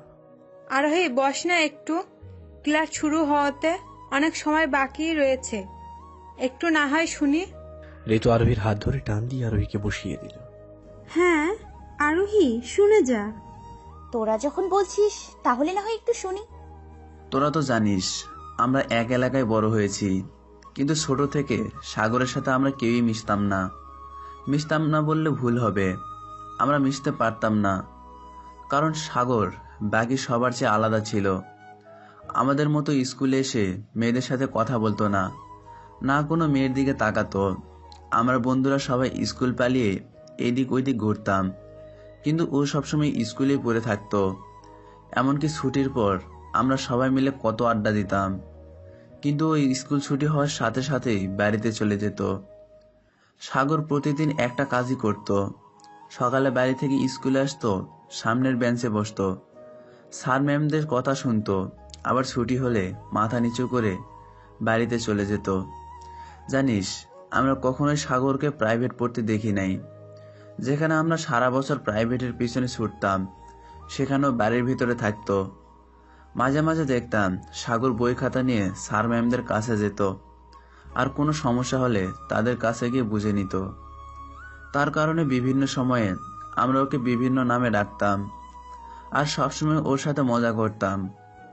এইসব দেখে আমরা বড় হয়েছি। বড় হাতে পায়ে বড় হয়েছে ঠিকই, কিন্তু আমাদের ফাজলামি একই রকম ছিল।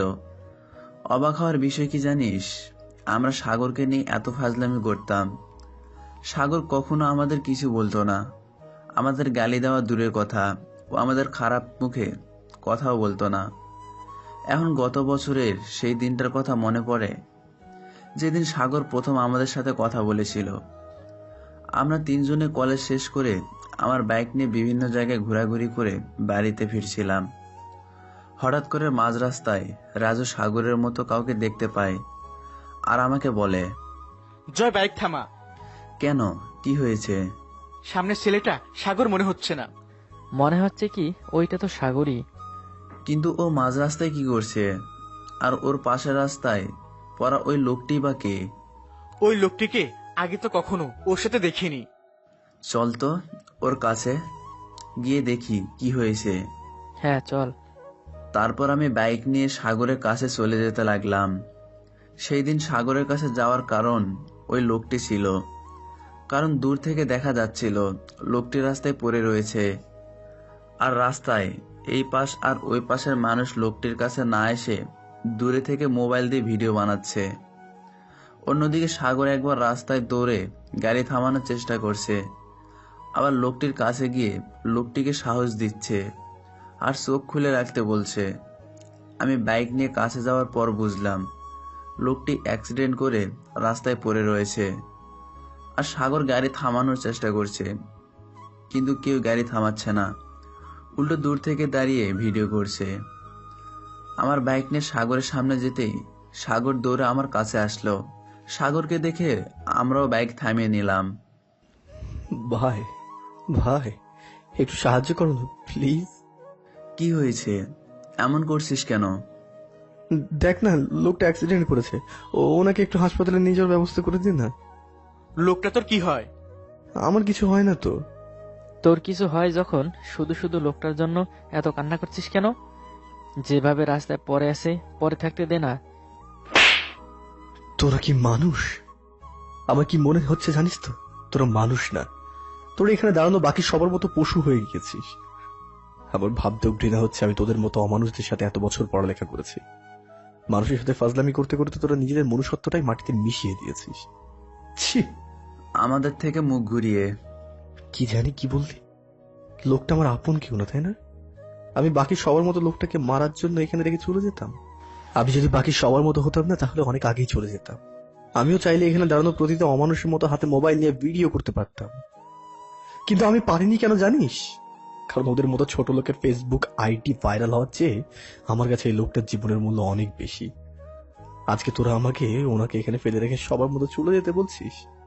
ঈশ্বর না করুক কালকে যদি তোদের পরিবারে কেউ এইভাবে অ্যাক্সিডেন্ট করে রাস্তায় পড়ে থাকে, তখন তাকেও তো কেউ নিয়ে হাসপাতালে যেতে হবে। হয় তোদের মতো সবাই দেখে না দেখার মতো করে চলে যাবে, নাহলে ফেসবুকে ঢুকে লাইভ ভিডিও দেখাবে। তখন তোরা কি করবি? ওনার কিছু হয়ে গেলে ওনার পরিবারের মানুষ যেভাবে কান্না করবে, একদিন ঠিক সেভাবেই তোদেরকেও কান্না করতে হবে। কারণ কি জানিস? কারণ প্রকৃতি কাউকে ছাড় দেয় না। একদিন না একদিন তার কর্মের ফল তাকে ভোগ করতেই হবে। আর এটাকেই বলে রিভেঞ্জ অফ নেচার। কথাটা মনে রাখিস। সেই দিন সাগরের কথা শুনে আমাদের চোখে জল চলে এসেছিল, কারণ সাগরের কথা কোনো অংশে ভুল ছিল না। কিন্তু তবুও আমরা সাহস করে লোকটা সাহায্য করতে যেতে পারছিলাম না, কারণ পুলিশ। বাংলাদেশের খুনির শাস্তি না হতে পারে, কিন্তু সাক্ষীর শাস্তি নির্ঘাত হয়। সাগরের কথা শুনে আমরা রাস্তায় দাঁড়িয়েছিলাম। অন্যদিকে সাগর একবার লোকের কাছে গিয়ে তাকে দেখছে, আবার গাড়ি থামানোর চেষ্টা করছে, কিন্তু কেউ গাড়ি থামাচ্ছে না। সাগর, তুই যে লোকটাকে নিয়ে হাসপাতালে যেতে চাচ্ছিস, পরে যদি পুলিশ তোকে ধরে নিয়ে যায়? সাহস করে আমি সেই দিন সাগরকে কথাটা জিজ্ঞেস করেই ফেললাম। জানি আমাকে পুলিশ ধরে নিয়ে যাবে, কিন্তু তাতে আমার কিচ্ছু যায় আসে না। স্বাভাবিকভাবে উত্তর দিল। তুই কিভাবে জানিস? কারণ বাংলাদেশে দোষীর শাস্তি হয় না, কিন্তু যে দোষ করতে দেখে তার শাস্তি নিশ্চয়ই হয়। তুই কথাটা জেনেও লোকটাকে সাহায্য করতে চাচ্ছিস? হ্যাঁ। কিন্তু কেন? কারণ আমি আমার চোখের সামনে কাউকে মরে যেতে দেখতে পারবো না। যদি তাকে বাঁচানোর অপরাধে আমাকে জেলের ভাতও খেতে হয় তাতেও আমি খুশি। কারণ কি জানিস? কি? কারণ আমি সারা জীবন ভাববো আমি একজনের প্রাণ বাঁচানোর ফলে জেলে এসেছি। আর যদি আজকে তাকে ছেড়ে চলে যায় তাহলে নিজের মনুষ্যত্বকে গলা চেপে ধরে মেরে ফেলা হবে। তারপর আমাকে এখান থেকে যেতে হবে, যা আমি বেঁচে থাকতে কোনোদিনও পারবো না। জানিস, সেই দিন সাগরের কথাগুলো শোনার পর আমাদের চোখের জল অবিরাম পড়েছিল, আর আমরা সেখানে এক মুহূর্ত দাঁড়িয়ে থাকতে পারি নাই। তাড়াতাড়ি রাস্তা থেকে একটা গাড়ি ধরে লোকটাকে হাসপাতালে নিয়ে যেতে সাগরের সাহায্য করেছিলাম। আমরা যখন লোকটাকে গাড়িতে উঠাচ্ছিলাম তখন আশেপাশের মানুষদের একবার চোখ বুলিয়ে নিলাম। তখন দেখেছিলাম সবাই নিজের মোবাইল বন্ধ করে মাথা নিচু করে রয়েছে, হয়তো অপমানে, না হয় লজ্জায়। সেই দিন লোকটাকে আমরা ঠিক সময়ে হাসপাতালে নিয়ে যাওয়ার কারণে বেঁচে গিয়েছিল ঠিকই, কিন্তু এই কাজটাই সাগরের জীবনে এক বিপদ ডেকে এনেছিল, যার কথা আমরা পরের দিন কলেজে আসার পর জানতে পেরেছিলাম।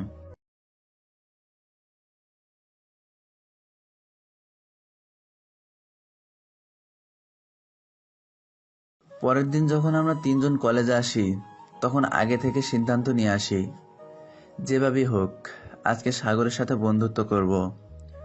কারণ গতকালে সাগরের কিছু মুহূর্তের কথায় আমরা অনেক বেশি মুগ্ধ আর প্রভাবিত হয়েছিলাম।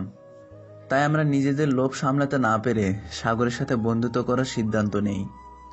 সাগর কলেজে এসে কারোর সাথে কথা বলে না দেখে আমরা তিনজন তাড়াতাড়ি কলেজে এসে কলেজের গেটের সামনে বটগাছের নিচে বসে থাকি, যাতে সাগর আসলেই ওর সাথে কথা বলতে পারি। সেই দিন সাগরের কলেজে এসেছিল ক্লাস শুরু হওয়ার কিছু সময় আগে। সাগরকে কলেজে আসতে দেখে আমরা তিনজনই অবাক হয়েছিলাম। ও দেরি করে কলেজে এসেছিল তার জন্য না, কারণ সাগর সবসময় দেরি করে কলেজে আসে। বরং অবাক হয়েছিলাম সাগরকে আজকে একটু বেশি শরীর ঢেকে কলেজে আসতে দেখে। প্রতিদিন সাগরের কলেজের শার্টের হাতা ভাঁজ করা থাকলেও আজকে ভাঁজ করা ছিল না। আমরা ওইদিকে খেয়াল না দিয়ে দৌড়ে সাগরের সামনে চলে যাই। কিরে সাগর, কেমন আছিস? ভালো। তোর সাথে আমাদের কিছু কথা আছে। কোন বিষয়ে? কালকের বিষয়ে। ও, তোদের তো ধন্যবাদ দিতে ভুলে গিয়েছি। কালকে আমাকে সাহায্য করার জন্য তোদের ধন্যবাদ। কথাটা বলে সাগর তাড়াতাড়ি হেঁটে ক্লাসের দিকে যেতে লাগলো। আরে কোথায় যাচ্ছিস? ক্লাসে। আমাদের কথাটা তো শুনে যা। এখন না, ক্লাসের সময় হয়ে আসছে, ক্লাস শেষ করে তারপর শুনবো। সাগর কোনো মতো কথাটা বলে এক প্রকার দৌড়ে সেখান থেকে চলে গেল। সাগরের এমন ব্যবহারে আমরা কিছুটা অবাক হলাম, কিন্তু তেমন কিছু মনে করলাম না। আমরাও ক্লাসে চলে গেলাম। সবগুলো ক্লাস শেষ করে সাগরের দিকে তাকিয়ে দেখি সাগর তাড়াতাড়ি ক্লাসরুম থেকে বের হয়ে যাওয়া চেষ্টা করছে। সাগরের ওই ব্যবহার দেখে আমার মনে একটু সন্দেহ তৈরি হলো। কেন জানি মনে হতে লাগলো সাগর কোনো না কোনো কারণে আমাদের সামনে পড়তে চাইছে না। জয়, সাগর এত তাড়াতাড়ি কোথায় যাচ্ছে? জানি না। কে বললাম ও যাতে ক্লাস শেষে আমাদের কথা শুনে যায়। আমার মনে হয় সাগর আমাদের সামনে আসতে চাচ্ছে না, বা আমাদের কথা শুনতে চাচ্ছে না। কেন? সেটাই তো বুঝতে পারছি না। এখন তাহলে কি করবি? তাড়াতাড়ি চল, ওকে জিজ্ঞাসা করব এমন করছে কেন। জিজ্ঞেস করলে কি কোনো লাভ হবে? দেখা যাক কি হয়। তাহলে আর দেরি কেন, চল যাই। হ্যাঁ চল। তারপর আমরা তাড়াতাড়ি আমাদের ব্যাগ গুছিয়ে সাগরের পিছনে যেতে লাগলাম। ক্লাস থেকে বেরিয়ে আমরা দেখলাম সাগর তাড়াতাড়ি করে কলেজের গেটের দিকে যাচ্ছে। তাই আমি পেছন থেকে সাগর সাগর বলে জোরে ডাক দিলাম, কিন্তু সাগর আমার ডাক শুনেও না শোনার ভান করে গেটের দিকে যেতে লাগলো। সাগর আমার ডাকে সাড়া না দিয়ে নিজের মতো গেটের দিকে আরো দ্রুত যেতে দেখে আমরা দৌড়ে সাগরের সামনে চলে গেলাম। তোরা হঠাৎ আমার রাস্তা আটকে দাঁড়ালি কেন? আমরা যে কখন থেকে তোকে ডাকছি, তুই সাড়া দিচ্ছিস না কেন? সাগরের হাসি দেখে বোঝা যাচ্ছিল সাগর আমাদের মিথ্যে কথা বলছে। তা তোরা আমাকে ডাকছিলি কেন? তোর সাথে আমাদের কিছু কথা আছে। কি কথা? আমরা তোর সাথে বন্ধুত্ব করতে চাই। দেমাগ দেখানো ছেলের সাথে হঠাৎ বন্ধুত্ব করতে মন চাইলো কেন? আমরা আগে সাগরকে দেখলেই বলতাম ও আমাদের দেমাগ দেখাচ্ছে, কারণ সাগর আমাদের সাথে মিশতো না। লজ্জা দিচ্ছিস? না রে, আমি এমনিতেই বললাম।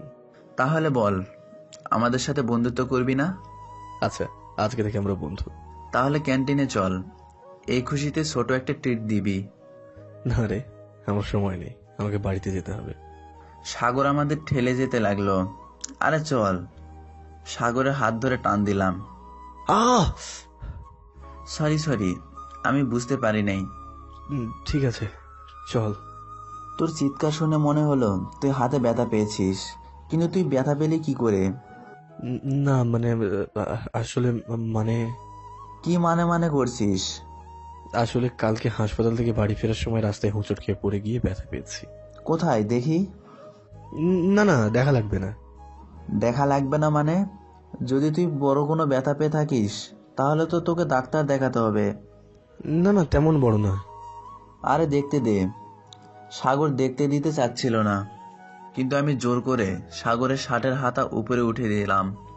তারপর যা দেখলাম, সত্যি বলতে আমরা তা দেখার প্রস্তুত ছিলাম না। কারণ সাগরের হাতে কোনো ব্যথা পাওয়ার চিহ্ন নেই, উল্টো তার জায়গায় আছে মারের চিহ্ন। দেখে মনে হচ্ছিল কেউ অনেক জোরে সাগরের হাতে লাঠি জাতীয় কিছু দিয়ে বাড়ি দিয়েছে। সাগরের হাতে মারের দাগগুলো দেখে আমরা অবাক হয়ে সাগরের দিকে তাকিয়ে রয়েছি, আর সাগর মাথা নিচু করে রয়েছে। তোদের দেখা শেষ হয়েছে? আমাদের মুখ দিয়ে কোনো কথা বের হচ্ছে না। আচ্ছা, আমি চলি। সাগর নিজের শার্টের হাতা ঠিক করে চলে যেতে লাগলো। সাগর, তোর হাতে এত নির্মম ভাবে কে মেরেছে? কেউ না। সাগর, আমরা না বন্ধু, বন্ধুর কাছে কিন্তু কোনো কথা লুকাতে হয় না। আরে বাদ দিন এইসব।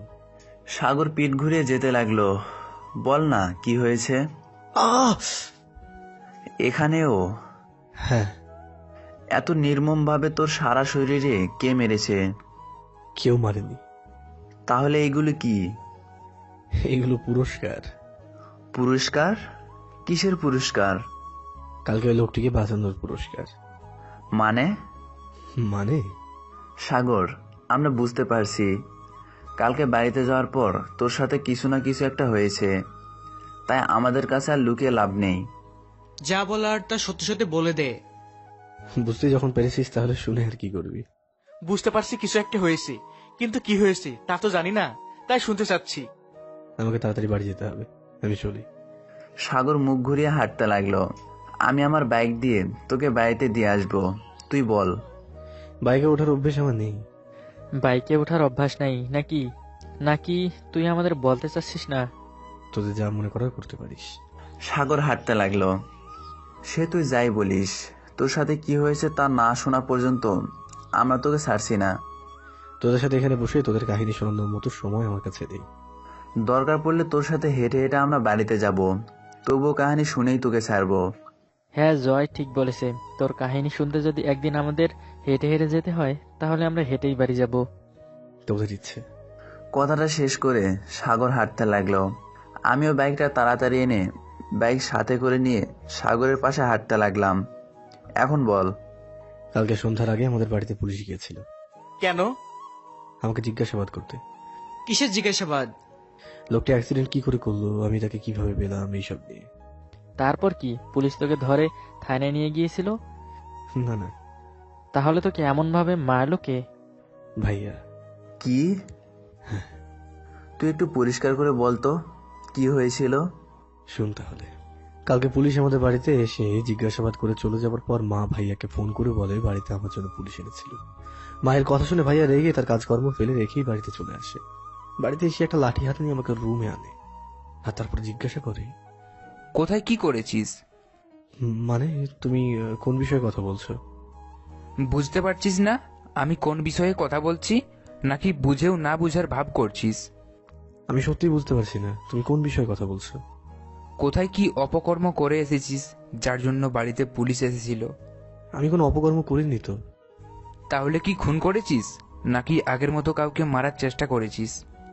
না না, আমি শুধু একজনকে বাঁচিয়েছি। তোর কত বড় সাহস, তুই আমাকে মিথ্যা কথা বলিস? ভাইয়া বিশ্বাস করো, আমি তোমাকে মিথ্যা কথা বলছি না। বুঝেছি, তুই এইভাবে সত্যি কথা বলবি না, তোর জন্য অন্য পথেই দেখতে হবে। কথাটা শেষ করে ভাইয়া লাঠি দিয়ে আমাকে ইচ্ছে মতো মারতে লাগলো। তোর জন্য, একটা এতিমের জন্য আমাদের বাড়িতে পুলিশ এসেছে, জীবনে কোনো পুলিশ এই বাড়ির ত্রিসীমানায় পা দেওয়ার সাহস পায় না। আজকে তোর জন্য পুলিশ সরাসরি এই বাড়ির ভিতরে ঢুকে গিয়েছে। কোথায় না কোথায় কাকে না কাকে জানি মেরে বাড়িতে এসেছে, আবার লুকিয়ে বসে রয়েছিস, আবার মিথ্যা কথা বলছিস। এতিমের বাচ্চা এতিম, তোর জন্য আমাদের বাড়িতে পুলিশ পা দিবে কেন রে? অপকর্ম করা, আবার বাড়িতে এসে লুকিয়ে থাকা, বের করছি। এইসব বলতে বলতে ভাই আমাকে লাঠি দিয়ে বাড়ি মারতে লাগলো, আর আমি ব্যথায় চিৎকার করতে লাগলাম, ভাইয়া ভাইয়া, আমি তো পায়ে ধরছি, প্লিজ তুই আমাকে মারিস না, আমি সত্যি বলছি আমি কিছু করিনি। একজন লোক রাস্তায় অ্যাক্সিডেন্ট করে পড়ে গিয়েছিল, তাকে শুধু হাসপাতালে নিয়ে গেছি, আর পুলিশ হাসপাতাল থেকে আমাদের বাড়ির ঠিকানা পেয়ে আমাকে সেই সম্পর্কে জিজ্ঞাসাবাদ করতে এসেছিল। বাবা গো, ভাইয়া ভাইয়া প্লিজ আমাকে মারিস না, খুব ব্যথা পাচ্ছি ভাইয়া প্লিজ। আমি এইসব বলে চিৎকার করছি আর ব্যথায় ছটফট করছি। আমার কথাগুলো শুনে ভাইয়া বলল, আবার মিথ্যা কথা বলছিস? তোকে আস্তে আস্তে মারছি তো, তাই তোর মুখ দিয়ে মিথ্যা কথা বের হচ্ছে, তাই না? তোর মুখ দিয়ে সত্যি কথা কিভাবে বের করতে হয় তা আমি জানি, দাঁড়া তোকে দেখাচ্ছি। কথা শেষ করি ভাই আমাকে আরো জোরে জোরে মারতে লাগলো। আমি ব্যথা সহ্য করতে না পেরে বাবা গো বলে চিৎকার করতে লাগলাম। তোর ভাইয়া তোকে এত নির্মম ভাবে মারছিল, তখন তোর বাবা মা আর বোন আসে নাই তোর ভাইকে আটকাতে? বাবা নিধি বাড়িতে ছিল না। আর তোর মা? মার খাওয়ার এক ফাঁকে আমি দেখছিলাম দরজার পাশে দাঁড়িয়ে রয়েছে মা। মাকে দরজার পাশে দাঁড়িয়ে থাকতে দেখে চিৎকার করে বললাম, মা ও মা, ভাইয়াকে একটু বলো না আমাকে যেন না মারে। ও মা বলো না, খুব কষ্ট হচ্ছে মা, অনেক ব্যথা পাচ্ছি, প্লিজ মা ভাইয়াকে একটু থামাও। ব্যথায় ছটফট করে কান্না করতে করতে তখন কি করেছি জানিস মা? কথাগুলো বলতে কান্না নাকি কষ্টে জানি সাগরের গলা আটকে আসছিল। কি করেছে? মা খুব যত্ন করে দরজার সামনে দিয়ে অন্য ঘরে চলে গিয়েছে। তোর ভাইয়াকে আটকাই নেই? না। কেন? যদি ভাইয়াকে আটকাতেই চাইতো তাহলে আর নিজে ফোন করে আমাকে মারার জন্য ভাইয়াকে ডেকে আনতো। সাগরের হাত দিয়ে চোখের জল মুছে। একজন মা এতটা নির্দয় কি করে হতে পারে? সাগরের প্রশ্ন শুনে চুপ করেছিল, কারণ এর উত্তর হয়তো সাগরের জানা ছিল না। তোর ভাইয়া কতক্ষণ তোকে মেরেছিল? আমি জানি না। কেন? আর ভাইয়ার মার খেতে খেতে আমি অজ্ঞান হয়ে গিয়েছিলাম।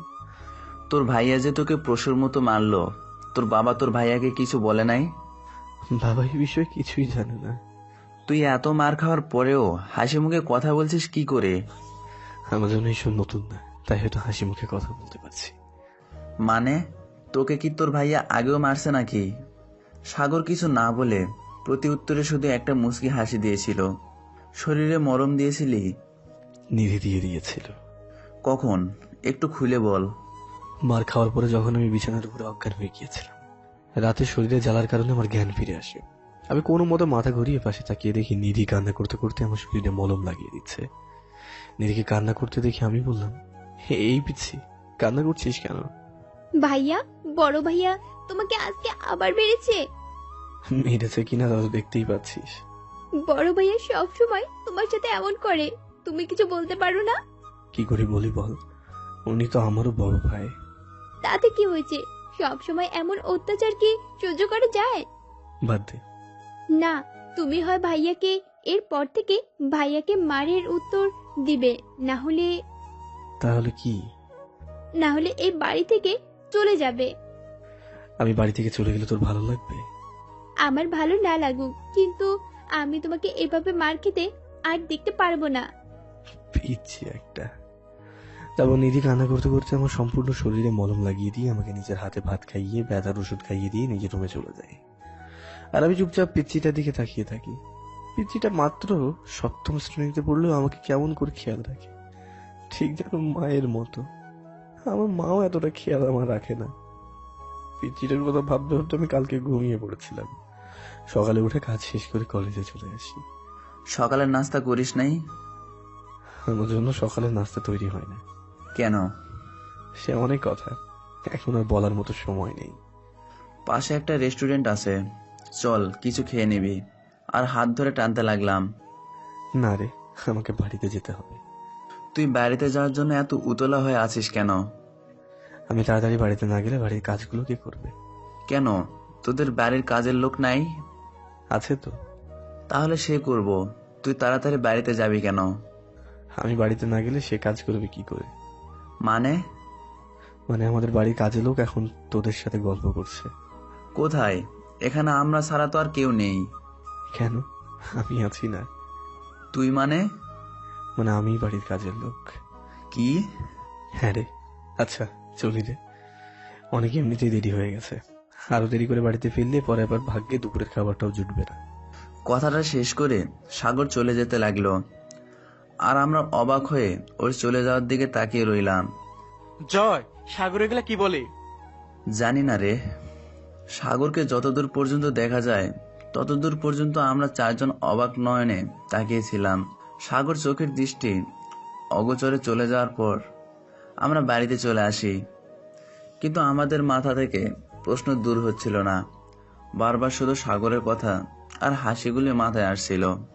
আমার এসব নতুন না, তাই হয়তো হাসতে পারছি। সাগরের কথাটাই বারবার মাথায় ঘুরছিল, আর সারাদিন সারা রাত সাগরের ওই কথাটাই ভেবেছি আর এর অর্থ বোঝার চেষ্টা করেছি। মাঝে মাঝে ভাবতাম এর অর্থ কি? সাগরকে ওর ভাই এর আগেও মেরেছে, নাকি সবসময় ওর ভাই ওকে মারে? কিন্তু কেন? কি এমন কারণ থাকতে পারে যে ওর ভাই ওকে সবসময় মারবে? এই কেন এর উত্তর কোনোভাবেই খুঁজে পাচ্ছি না। তাই সিদ্ধান্ত নিয়েছিলাম সাগরের কাছে এই প্রশ্নের উত্তর জানতে চাইব, আর সেই জন্য পরের দিন কলেজের জন্য অপেক্ষা করতে থাকি। পরের দিন তুই সাগরের এই প্রশ্নের উত্তর জানতে পেরেছিলি? কেন জানি আরোহী চোখের কোণে জয় জল দেখতে পেল, কিন্তু জয় কিছু বলতে পারলো না, চুপ করে থাকলো। কিরে বল, জানতে পেরেছিলি নাকি না? হ্যাঁ, পেরেছিলাম। কি জানতে পেরেছিলি? পরের দিন সাগরকে কলেজের প্রশ্নটা জিজ্ঞেস করতে সাগর আমাদের যা বলেছিল তা শুনে আমরা চারজন রীতিমতো অবাক হয়ে গিয়েছিলাম।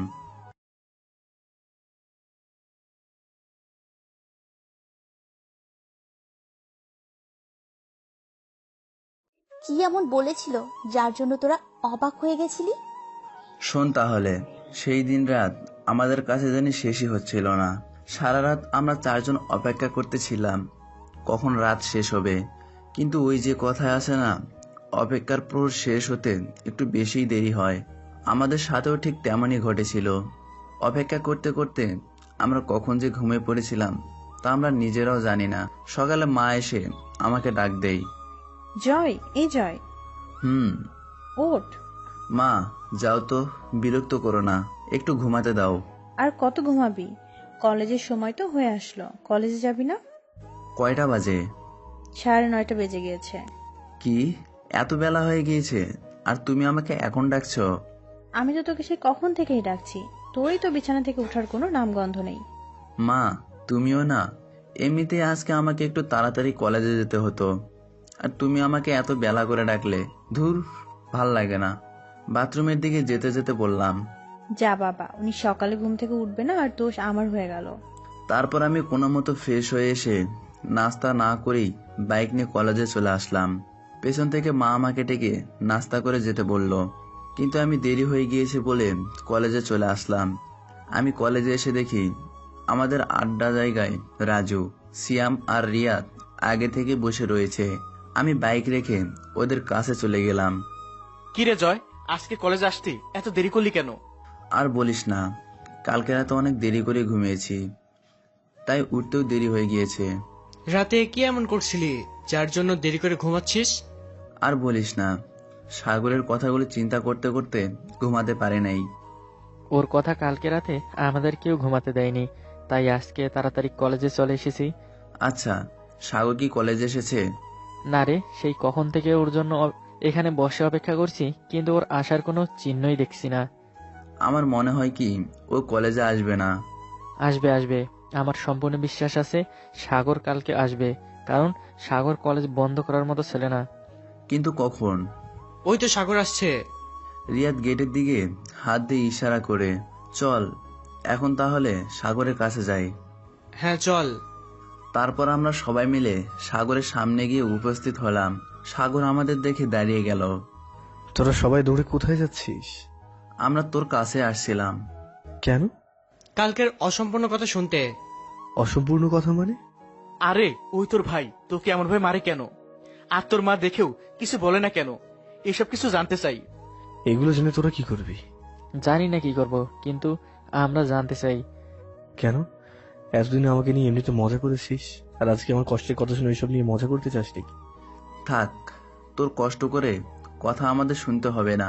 ভেবেছিলাম তোর কষ্টের কথাগুলো আমাদের বললে তোর মন হালকা হবে, আর আমরাও জানতে পারবো তোর সাথে তোর মা ও ভাইয়া এমন করে কেন। কিন্তু তুই ভাবলি কি না আমরা তোর কষ্টের কথা শুনে ওইসব নিয়ে তোর সাথে ফাজলামি করব? সাগর, আমরা মানছি আমরা খারাপ, একটু বেশি দুষ্টু, তোর সাথে সবকিছু নিয়ে ফাজলামি করি, কিন্তু বিশ্বাস কর আমরা এতটাও খারাপ বা দুষ্টু না যে কারো কষ্টের কাহিনী নিয়ে তার সাথে ফাজলামি করব, মজা করব। এত কথায় কাজ নেই, চল তোরা আমরা চলে যাই। হ্যাঁ চল। আরে আরে, কোথায় যাচ্ছিস? আমি তো তোদের সাথে ফাজলামি করলাম, আর তোরা কিনা রাগ করছিস? সাগর দৌড়ে আমাদের সামনে এসে, এটা ফাজলামি ছিল? আমার কাছে তো এটা কোনো অংশে ফাজলামি মনে হয় না। তোর কাছে ফাজলামি না মনে হলেও এটা আমার কাছে ফাজলামি ছিল। এখন চল। কোথায় যাব? কেন, ক্লাসে। তুই আমাদের তোর কাহিনী বলবি না? এত কিছু বলার সময় কোথায়? আমাদের হাতে এত সময়, আর তুই বলছিস সময় কোথায়? তোদের হাতে সময় থাকলেও আমার হাতে সময় নেই রে, আমাকে ক্লাস করতে হবে। একদিন ক্লাস না করলে কিছু হয় না। তোদের কিছু না হলেও আমার অনেক কিছুই হবে। বন্ধুদের জন্য একদিন ক্লাস বন্ধ করতে পারবি না? কিন্তু কোনো কিন্তু না। তাছাড়া আমরা তো মাত্র প্রথম ক্লাসটা করব না। এত যখন জোরাজোরি করছিস তাহলে চল যাই, কোথাও গিয়ে বসি, তারপর তোদের কাহিনী শোনাই। হ্যাঁ চল। তারপর আমরা সবাই সাগরকে নিয়ে কলেজের পাশে নদীর দিকে গিয়ে নিরিবিলি একটা জায়গায় গিয়ে বসলাম। হ্যাঁ সাগর, এখন বল। তোকে তোর ভাই কবে থেকে মারে? আর তোর মা তোকে কবে থেকে অবহেলা করে? ভাই আমাকে ছোটবেলা থেকেই মারে, আর মাও তখন থেকেই অবহেলা করে। তারা তোর সাথে এমন করে কেন তুই জানিস না? হয়তো জানি, হয়তো না। মানে একটু পরিষ্কার করে বল। তোরা তো জানিস আমাদের পরিবারে আমরা 5 জন, ভাইয়া, আমি, আমাদের ছোট বোন নিধি, আর আমাদের মা বাবা। আমি যখন বুঝতে শিখেছি তখন থেকে দেখে এসেছি মা আমাকে তেমন ভালোবাসে না, সবসময় কেমন যেন অবহেলা করে। অপরদিকে ভাইয়াকে কত আদর করে। বলতে দ্বিধা নেই যে ভাইয়ার প্রতি মার এত ভালোবাসা দেখে আমার হিংসে হতো। শুধু হিংসেই নয়, অনেক হিংসে হতো। মা ভাইয়াকে নিজের হাতে দিয়ে খাইয়ে দিত, স্নান করিয়ে দিত, আবার স্নানের পর সুন্দর সুন্দর পোশাকও পরিয়ে সাজিয়ে দিত। আমার বেলা সবকিছু হতো উল্টো। কখন আমাকে নিজের হাতে খাইয়ে দেওয়া হতো দূরের কথা, আমাকে ভাত নিজেও বেড়ে দিত না।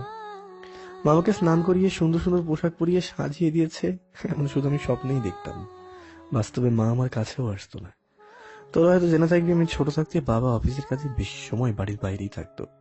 তখন বাড়িতে আসতো, তখনই আমার আর ভাইয়ার জন্য সুন্দর সুন্দর পোশাক নিয়ে বাড়িতে ফিরতো। শুধু পোশাক নয়, অনেক খেলনা আর একটা বাচ্চার প্রয়োজনীয় যা যা লাগতো সবকিছু নিয়েই বাড়িতে ফিরতো। আর মা সবসময় সেই খেলনা পোশাক ভাইকে খেলতে দিত আর পরিয়ে রাখতো। আর আমার ভাগের গুলো দিয়ে কি হতো জানিস? সাগরের কণ্ঠ কান্না ভেজা শোনা যাচ্ছিল, এমনকি চোখ দিয়ে জলও পড়ছিল। হয় আমার ভাগের পোশাক ভাইয়াকে পরিয়ে দিত, আর আমাকে ভাইয়ার পুরাতন পোশাকগুলো পরিয়ে দিত। আমার খেলনাগুলো ভাইয়াকে খেলতে দিত, আর ভাইয়ার গুলো যত্ন করে আলমারিতে সাজিয়ে রেখে দিত। কিছুদিনের মধ্যেই ভাইয়া আমারগুলো ভেঙে ফেলতো, আর তোর বাবা বাড়িতে আসলে মা সেইগুলো নিয়ে বাবাকে দেখিয়ে বলতো, দেখেছো তোমার ছেলের কাণ্ড? তুমি এত শখ করে টাকা দিয়ে খেলনাগুলো কিনে এনেছো, আর ও কিনা কিছুদিন না যেতেই সব খেলনা ভেঙে ফেলেছে। বাদ দাও না, ছেলে মানুষ ভাঙবি তো। আবার যখন আসবো তখন ওর জন্য নতুন খেলনা নিয়ে আসবো। এখন বলো, তুমি শুভর পোশাক সাগরকে পরিয়ে রেখেছো কেন? আর বলো না, ওকে আমি কতবার বলি নতুন পোশাকগুলি পর, কিন্তু তোমার ছেলে কি বলে জানো? কি বলে?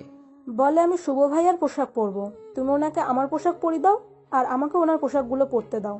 যদি বলি যে তোমার শুভ ভাইয়ার পোশাক তো পুরাতন হয়ে গিয়েছে, তাহলে কি? কি বলে আমি কিছু জানি না, আমি ভাইয়ার ওই পুরাতন পোশাকগুলোই পরবো, আমি আমার নতুন পোশাক পরবো না। এই সব বলে জেদ ধরে বসে থাকে।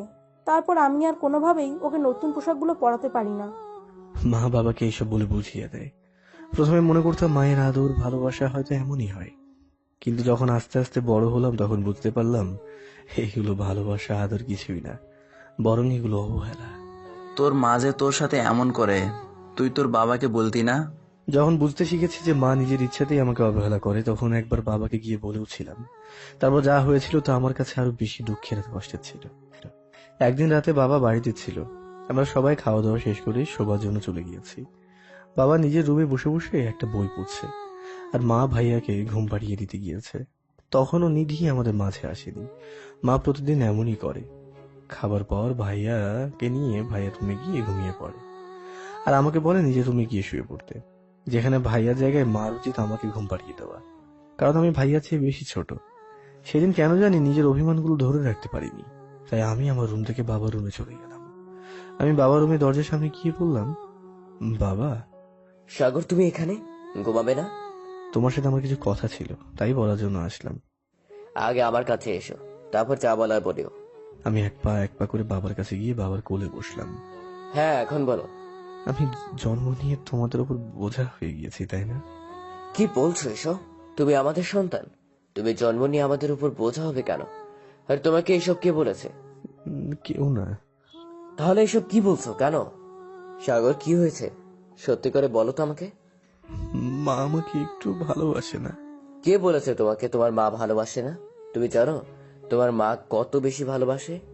সব মিথ্যে কথা। মা আমাকে একটুও ভালোবাসে না, উল্টে মা ভাইয়াকে বেশি ভালোবাসে। সাগর, বড় ভাইয়ের সাথে হিংসে করতে নেই। আমি কি তোমাকে এই শিক্ষা দিয়েছি? না, কিন্তু কিন্তু কি? আর তুমি কি বলতে চাচ্ছ একটু পরিষ্কার করে বলো তো। আমি বাকি সবার মায়ের মতো আমার মা নয়। হঠাৎ এই কথা কেন? বাকি সবার মায়েরা তাদের সন্তানদের কত আদর করে, তাদের সাথে খেলে, তাদের নিজের হাতে খাইয়ে দেয়, তাদের সুন্দর সুন্দর পোশাক পরায়, তাদের ঘুম পাড়িয়ে দেয়। আর আমার মা? কেন, তোমার মাও তো এসব তোমার সাথে এসব করে। তুমি যতদিন বাড়িতে থাকো শুধু ততদিনই। তুমি বাড়ি থেকে চলে যাওয়ার পর মা আমাকে তার কাছেও যেতে দেয় না।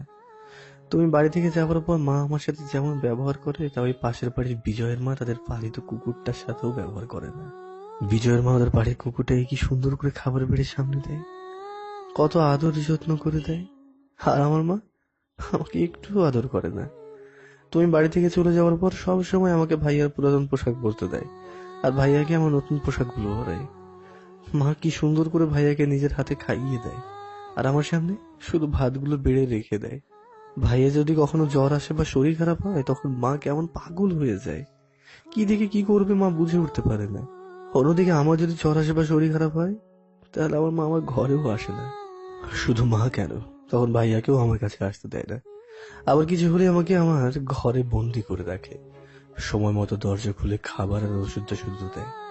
মা আমাকে ঘর থেকে বের হতে দেয় না, কারণ আমি ঘর থেকে বের হলে যদি ভাইয়ারও শরীর খারাপ হয়ে যায়। এখন তুমিই বলো, মা আমাকে কিভাবে ভালোবাসলো। আর আর আলমারি যে খেলনাগুলো দেখছো না, ওইগুলো সব আমার। মা সব সময় আমার খেলনাগুলো ভাইয়াকে খেলতে দিত, আর ভাইয়ার গুলো আলমারিতে রেখে দিত।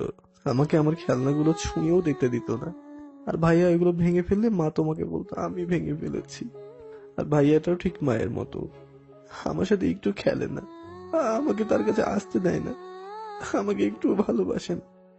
আরো তো কত ছেলেদের বড় ভাই আছে, কই তারা তো তাদের ছোট ভাইদের সাথে এমন করে না। সেই দিন আমার বাবা তার ছেলের মুখ থেকে তার স্ত্রী আর তার আরেক ছেলের বিরুদ্ধে একরাশ অভিমানের গল্প শুনেছিল। তোমার সাথে তোমার মা এমন ব্যবহার কবে থেকে করে? সেই ছোট থেকে। তাহলে এতদিন আমাকে বলোনি কেন? এতদিন তো বুঝতাম না যে মা আমাকে ভালোবাসে না, উল্টো অবহেলা করে। এখন বুঝতে শিখেছি, তাই তো তোমাকে বললাম। ঠিক আছে, আমি এই নিয়ে তোমার মায়ের সাথে কথা বলবো, তারপর দেখবো তোমার মা আর তোমার সাথে খারাপ ব্যবহার করবে না। সত্যি তো? হ্যাঁ সত্যি। এখন তুমি তোমার রুমে গিয়ে ঘুম আসো, তোমার মা আসলে আমি এই নিয়ে কথা বলবো। আচ্ছা। আমি চোখ মুছতে মুছতে তার রুমে চলে গেলাম, আর বাবা বই পড়া বাদ দিয়ে আমার কথাগুলো ভাবতে লাগলো। আমি দরজার সামনে যেতেই দেখতে পেল মা দরজার অপর পাশে দাঁড়িয়ে রয়েছে। আমার চোখ তার মায়ের চোখের উপর পড়তেই আমি দেখতে পেলাম মা রাগী দৃষ্টিতে আমার দিকে তাকিয়ে রয়েছে। আমি মাথা নিচু করে চলে আসলাম। সাগর, তুই এত কিছু বলছিস, কিন্তু আসল কথাই বলিস না। কোন কথা? তোর ভাই কখন থেকে এবং কেন মারতে শুরু করেছিল? ওহ রাজু, হচ্ছেটা কি? সাগর যেভাবে বলতে ইচ্ছে করছে সেভাবেই বলুক না। রাজু, আমি বরং গিয়ে ক্লাস করি। তোদের আমার গল্প শুনে কাজ নেই, কারণ আমার গল্পে তো শেষে ভাইয়ের হাতে মার খাওয়ার মায়ের অবহেলাই রয়েছে। এগুলো তো তোরা জানিস। তাহলে শুধু শুধু বলে আর তোদের আর আমার সময় নষ্ট করা তো কোনো মানেই হয় না। কিন্তু কিভাবে আর কেন হলো তা তো জানতে পারবো না। আমি তো তারই কারণ এত সময় ধরে বলছি। যদি সরাসরি আমাকে ভাই মারতে শুরু করে তখন থেকে বলি, তাহলে তোরা আবার আমাকে প্রশ্ন করবি যে তোর মা সামনে ছিল তবুও তোকে আটকালো না কেন। তাই আমি সবকিছু শুরু থেকেই বলছি, কিন্তু তোদের তো এইসব ভালো লাগছে না, তাই তোদের আর গল্পটা শুনে কোনো কাজ নেই। তার চেয়ে বরং আমি ক্লাসে চলে যাই। না না, তুই তোর মতোই গল্প বল, আমি আর কথা বলবো না। সত্যি তো? হ্যাঁ সত্যি। বাবার রুম থেকে আমি চলে আসার পর মা রুমের ভিতরে প্রবেশ করে আর বিছানা তৈরি করতে থাকে। বাবা মাকে দেখে বই রেখে মায়ের সামনে যায়। বাহ, আমার সামনে তো ভালোই অভিনয় করতে পারো। তোমার তো অভিনয় জগতে থাকার কথা ছিল। তুমি কি বলতে চাচ্ছ, একটু পরিষ্কার করে বলো। মা বিছানা গুছানো বাদ দিয়ে বলে, আর অভিনয় করতে হবে আমি কি বলতে চাচ্ছি তুমি ভালো করেই জানো, কারণ আমি দেখেছি তুমি দরজার অপর পাশে দাঁড়িয়ে থেকে সবকিছু শুনছিলে। বেশ করেছি, শুনেছি। আর ওর সাথে আমার পক্ষে এর চেয়ে ভালো ব্যবহার করা সম্ভব না। কেন সম্ভব না? ও তো তোমার ছেলে। ও আমার ছেলে না, ভুলে যেও না তুমি ওকে রাস্তা থেকে তুলে এনেছিলে। আর কোনো রাস্তার ছেলেকে আমি আমার নিজের ছেলে ভাবতে পারবো না। কেন পারবে না? তোমার নিজের ছেলে তোমাকে যতটা না ভালোবাসে, সাগর তার চেয়ে অনেক বেশি তোমাকে ভালোবাসে। তাছাড়া সাগর তো তোমার কাছে টাকা পয়সা চায়নি, শুধু তো একটু ভালোবাসাই চেয়েছে। তুমি পারো না ওকে একটু ভালোবাসা দিতে? আমি ভালোবাসার ঝুড়ি নিয়ে বসে নেই যে কোনো রাস্তার ছেলে এসে ভালোবাসা চাইবে আর আমি তাকে ভালোবাসা দিয়ে দেব। তুমি রাস্তার ছেলে কাকে বলছো? ভুলে যেও না, সাগর আর শুভের মধ্যে আমি কোনো পার্থক্য দেখি না। শুভ যেমন আমার ছেলে, সাগরও ঠিক আমারই ছেলে। তুমি একটা রাস্তার ছেলের জন্য আমার গায়ে হাত দিলে? আর একবার যদি তুমি সাগরকে রাস্তার ছেলে বলে, তাহলে আমি তোমাকে বাড়ি থেকে বের করে দেব। নিজের পরিবারের চাইতে রাস্তার ছেলের মূল্য তোমার কাছে এত বেশি? দেখে নিও, একদিন এই ছেলে তোমার মান সম্মান রাস্তায় মিলিয়ে দেবে। কোন ছেলে আমার মান সম্মান রাস্তায় মিলিয়ে দিবে তার সময় বলে দিবে। এইভাবে মা আর বাবার মধ্যে আরো কিছু সময় ঝগড়া হয়। এরপর থেকে মা আমাকে আর কিছু বলেনি, যা তেমন আদর করেছে। কিন্তু আমি দেখেছি মায়ের চোখে আমার জন্য একরাশ রাগ, যা আমার উপর বের হওয়ার জন্য একটা সময়ের অপেক্ষা করছে। কিছুদিন পর বাবা এক কাজে শহরের বাইরে যায়, আর সেদিন রাতেই মা তার অপেক্ষিত সময় পেয়ে যায়। তারপর আমার সাথে যা করে তার কথা ভাবলেও আমার শরীরের লোম দাঁড়িয়ে যায়।